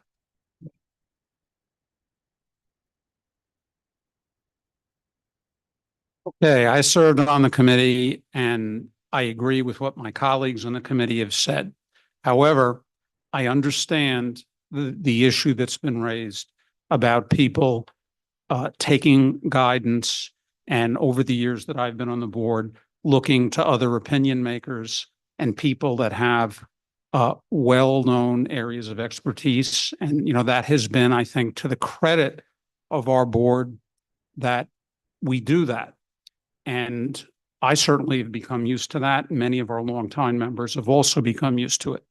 I pressed, but think about the other issues that are involved here. We must be able to modify and update our bylaws. We are responding, as Yaron said, that the efficiency, we all have busy lives. We have to be cognizant of modern trends and the use of technology and the best practices of our other boards. But I pushed very strongly for the 5-member threshold. So think about this. The reality is, and I speak from experience of 9 years, the reality is many of the things that we vote on, either procedural, not so much procedural issues, but substantive issues, they're usually, when we're running in well-known fashion, we're usually voting yes by a large proportion. Many of the things are not controversial, and we know what those things are. So a show of hands vote, or when we implement the technology, is really not going to handicap us. The things that are really controversial, we know what they are. And I believe that those that are concerned about, you know, seeing how our colleagues are voting, you know, come back to me, right? 5 people, that's all it takes, right? If somebody makes a motion and 5 of our colleagues feels like they want to see real-time analog, how people are voting, we can always do that. The other thing I would say is if you think it through, and again, this is something I urge everybody to do. Not everybody speaks out at the board meetings, you know, it's the same people that speak all the time. right? The need to see how other people are voting, right, is made less urgent. If all of us became more involved in the meetings, talking and expressing our views, the need to see, I mean, everybody knows on certain issues how some of us are going to vote, and we're usually talking about it in a good discussion on the controversial issues. So please be reassured that nobody is going to be suppressed. And I think that the exception, which I pushed so hard for and which I brought along my colleagues, right, that is a valid protection. So let's all think about that. And again, I speak too long. I'm going to leave it at that. I agree with my colleagues. We should move forward. Okay. Thank you. PJ. Thank you. So, I think having followed the trail of emails, and I think our committee did a fantastic job, so I commend you guys. And I think if you look at one of the first reasons why we did this, beyond the history that David shared, and Tristan sent this around, like this was back in, for those of us who are new, maybe we should recirculate this. But the whole idea was to make sure that the committee committed to do evaluation objectively, adopt best practices, engage the board, which is why we were asked to fill out the surveys, and that's what they took, and then focus on action to make us more efficient, right? So keep that in mind. And I'm a nonprofit consultant. I write bylaws. I give advice in bylaws. And I think just keep in mind, this is just our operating guide. We as a board are agreeing we're going to self-regulate how we make decisions, how we're going to be processing transparent, which is one of those voting things. So I think as it stands, I'm ready to, move on. Only thing is, I do have to say that on the amendment report, to have at least one vote to amend majority, as it says, a majority of vote. Typically, majority is half plus one. If our board members are 40, that means we just need 20. Well, we as majority, or do we have a definition of what majority is? That's the only thing that I would ask clarification for. But otherwise, I would encourage those who have gone through this process, commend the committee. Let's move forward. And again, they've done the due diligence, looking at the 12 other boards. And looking at. Thank you. So the majority, I think, is defined sort of following that of the members of the board present and voting. So it would be half plus one of the members who are present and voting. Go ahead. Yeah. To include that language to mean that majority is half plus one. So it's understood. Because some people could say it's a quorum. Quorum is 3/4 of the board, or majority is half plus one. So we just have to define what that is, right? And either way, how you want a majority to be. That's what I'm saying in the language. Okay. I do think we would have to propose an amendment to do that. Okay, I'll withdraw that. No. So you could send that to the. For the next cycle, I'll put that on. That could occur in our next cycle. Okay. I'm going to see Tom, and then I saw Charles, and then John.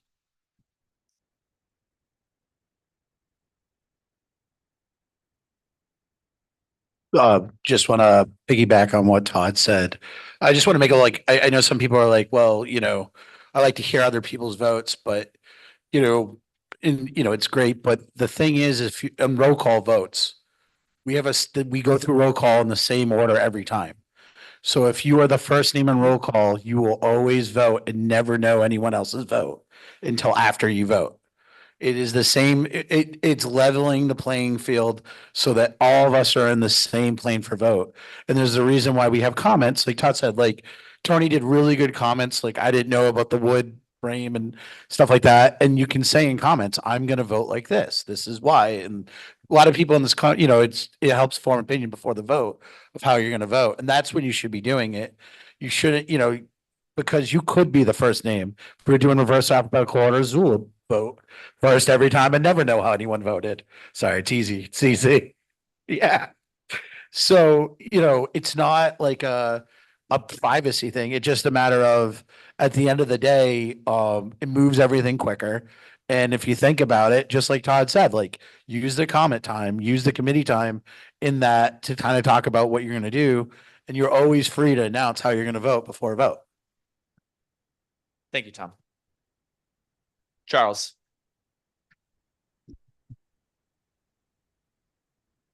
Hello, Chair. Yeah, nothing's been said about who's actually going to be counting the hands raised or who's going to double check. The fact is, someone's going to have to count each one and also probably double count, make sure it's accurate. Now it's a fact that Community Board 4 on excuse me. Sorry, on Charles. the 15th. Yes. I believe we're. Okay, sorry. No, I Having apologize. Oh, so Community Board 4 on April 15th, their district manager had to issue an apology because they miscounted the hands raised at their land use meeting. So they had to then issue a correction. So, you know, having hands raised is, you know, not a guarantee, excuse me, a guarantee that you're going to get the accurate, you know, result. But I would like to know who's meant to be doing this hand counting and who's meant to be verifying the hand count. I also would like to know where was the study that said counting hands is going to be a lot quicker than saying yes or no or abstain. I don't get where the, you know, where's the lack of comparative studies. And a long time ago, one of my fellow board members rightly did an analysis, and she noticed that actually a lot of the time that's being wasted is people talking for long periods of time in the business sessions and not shortening their comments, not anything about a roll call. And my last point is, like I said, for me being a blind person, remember those other community boards, how many of those community boards have a blind community board member? The fact is, when you guys are all sat around the table, you can see each other. You can visually see who has their hand up and who doesn't. So you can see how people have voted. I won't be able to do that. And saying that there's a protection with being able to call for 5 board members to, you know, ask for a roll call, that all depends if the board members want to do that. One's if there isn't 5 members that feel that way, then there's no protection. So again, I hate to say it, but I'm going to close with saying, if this change goes ahead, I will have to find legal means to say it's basically discrimination. I hate to say it. It's total discrimination against someone with a visual disability, and we wouldn't treat other people differently. And this is a barrier towards me and any future blind community board members. Thank you. Thank you, Charles. And we are in comments, but I will address your first portion, which is all the votes will be counted by the secretary. Okay, I think, John, you were next. First, I'd like to thank all my colleagues for all the work and good work they've done on this. I just have a few comments. I think he makes a good point. That's a bad microphone. I keep telling you. Can't hear a thing. Where can you hear? Hold it close.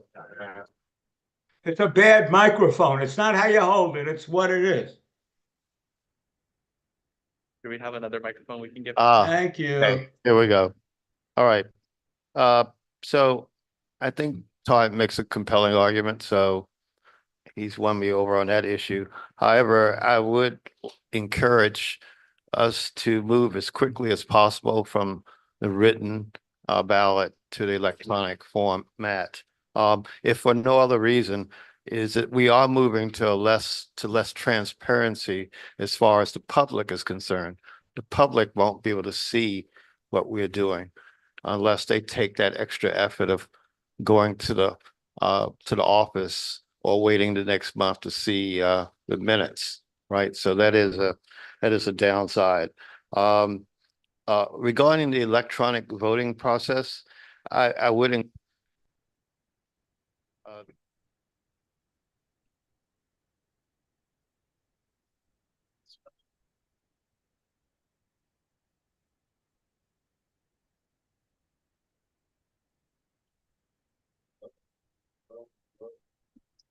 Nancy, can you hear him? Nancy Gashow, can you hear him? Hello? Okay, here we go. I would encourage my colleagues when it comes to the electronic voting to do what a number of deliberative bodies, including the House and the Senate do. And that is they provide a time period to vote, and it allows for people to reverse their vote during that period. So if you ever look at C-SPAN, you can see the vote going up and down. And that means that different members are reacting to the way other members vote. And that will also allow the public to have a better sense of what's going on. Thank you. Thank you, John. I see Nancy's hand. Right now, no one that is watching from home, including the public, can hear any vote unless those people that are speaking into the microphone or are speaking remotely. So we can't hear your votes anyway. So I don't know why these comments are so important. They're erroneous. Thank you, Nancy. Are there any other comments? Yeah, I'd like to say that's not necessarily true, especially in committee meetings where you have a smaller group. I listen to the videos of different committees and I can clearly hear how people are voting. For instance, in the executive meeting this week, I could clearly hear who was voting for what. Thank you, John. Murnau, yeah, go ahead. You could make it keep it tight. Yeah, thank you. Appreciate it.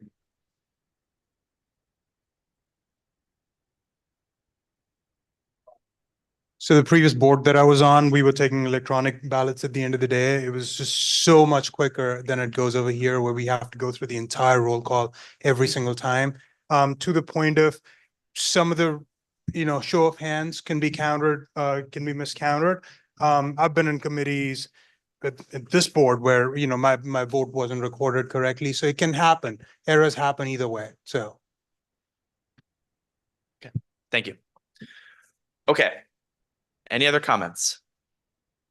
All right, seeing none. So we are going to take this to a vote, but I'm going to explain a little bit how that works because this is setting us up for the next round, which is going to be a little bit more intense, a little bit more exhaustive. So this is technically 3 separate votes on each of the 3 items that Tristan's email outlined. So there is the written vote for main motions. There is the show of hands for procedural motions. And then there is the period of notice for these. So each of those 3, we're going to do it, I think, in that order, just to make it clear for people. So main motions, procedural motions, period of notification.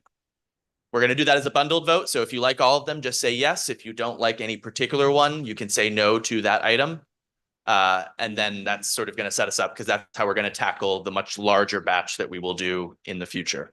Are there any questions to the method that we are voting on this? All right, let's take it to a vote then. Yeah. Okay. 80s. It's not here. Okay. Great. Good start. Borden. Excuse me. I'm gonna be very careful, make sure I get everything right. Okay, Chu. Dalal. Ellington. Friz.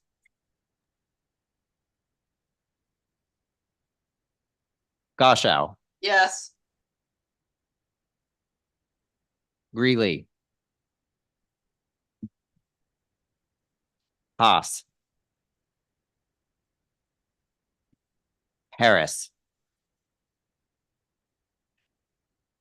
Hirschberg. Hutton.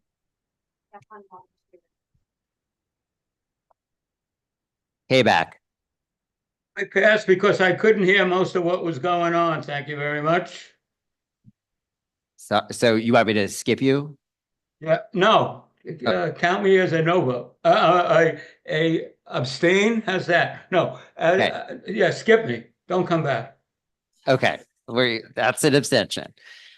Kerwin, do we still have him? Yes. Okay. Lavingia.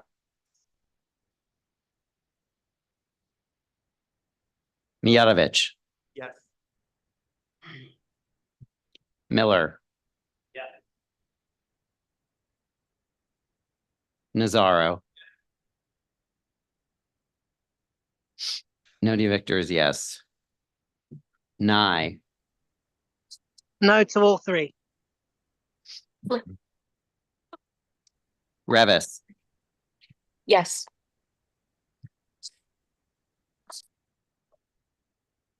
Ricardo, Roland, Shapiro, David Shapiro, Todd Shapiro, Yes. Sigmund, Southworth, Sung, Takahashi Real, Thandon, Vikram,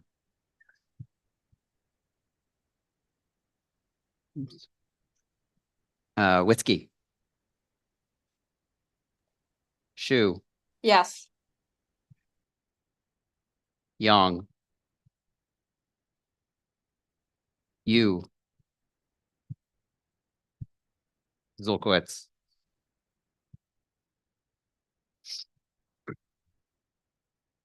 Okay. So the bylaws changes are agreed to. The first one, 33 in favor, 1 against with 2 abstentions. The second one, 33 in favor, 1 against with 2 abstentions. And the third one, 32 in favor, 2 against with 2 abstentions. Right. Thank you, everyone. All right. So that concludes committee reports. We are now into new business. I open the floor up for anyone with new business. David? I'll be quick. Intro 606 is coming to, I think, our city council vote. And I think that for the next board meeting, I'd like to see transportation take this up and actually have a robust discussion about this. So we can actually have it's about e-bikes. And what every single conversation that I've been in a public forum, the community is very concerned about e-bikes. And so I think that we should have a view on this. So I'd like to see transportation take that up and have a recommendation. Thank you. Thank you, David. Any other new business? Okay. I see a hand up. Oh, I see Mike's hand. All right, go for it, Mike. Good time. You guys are in luck because next week on the 17th, that's Tuesday, I expect this mess to be cleared up and I'll be doing another one of my fabulous Garment District walking tours. And you know, there's several people in your in our community board that have taken my tour. And if any of those people present would not recommend it, I'd ask them to raise their hand right now if there are no hands raised, which I'm sure there won't be. 10:30, the 17th, Tuesday in the morning, rain or shine, there's a big yellow button. You might not know about that, but it's right there in the middle of our community board in the Garment District, where you can find me at 10:30, ready to give out, with this thing all healed already, ready to give out one of my most fantastic tours on the planet. Thank you very much. Thank you, Mike. Any other new business?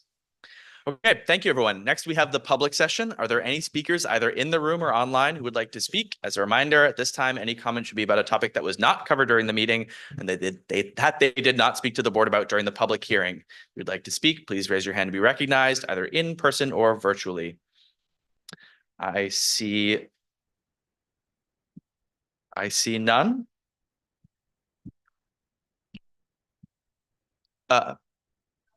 Okay, we're good. Okay, thank you. All right, then with that, all right, thank you very much, everyone.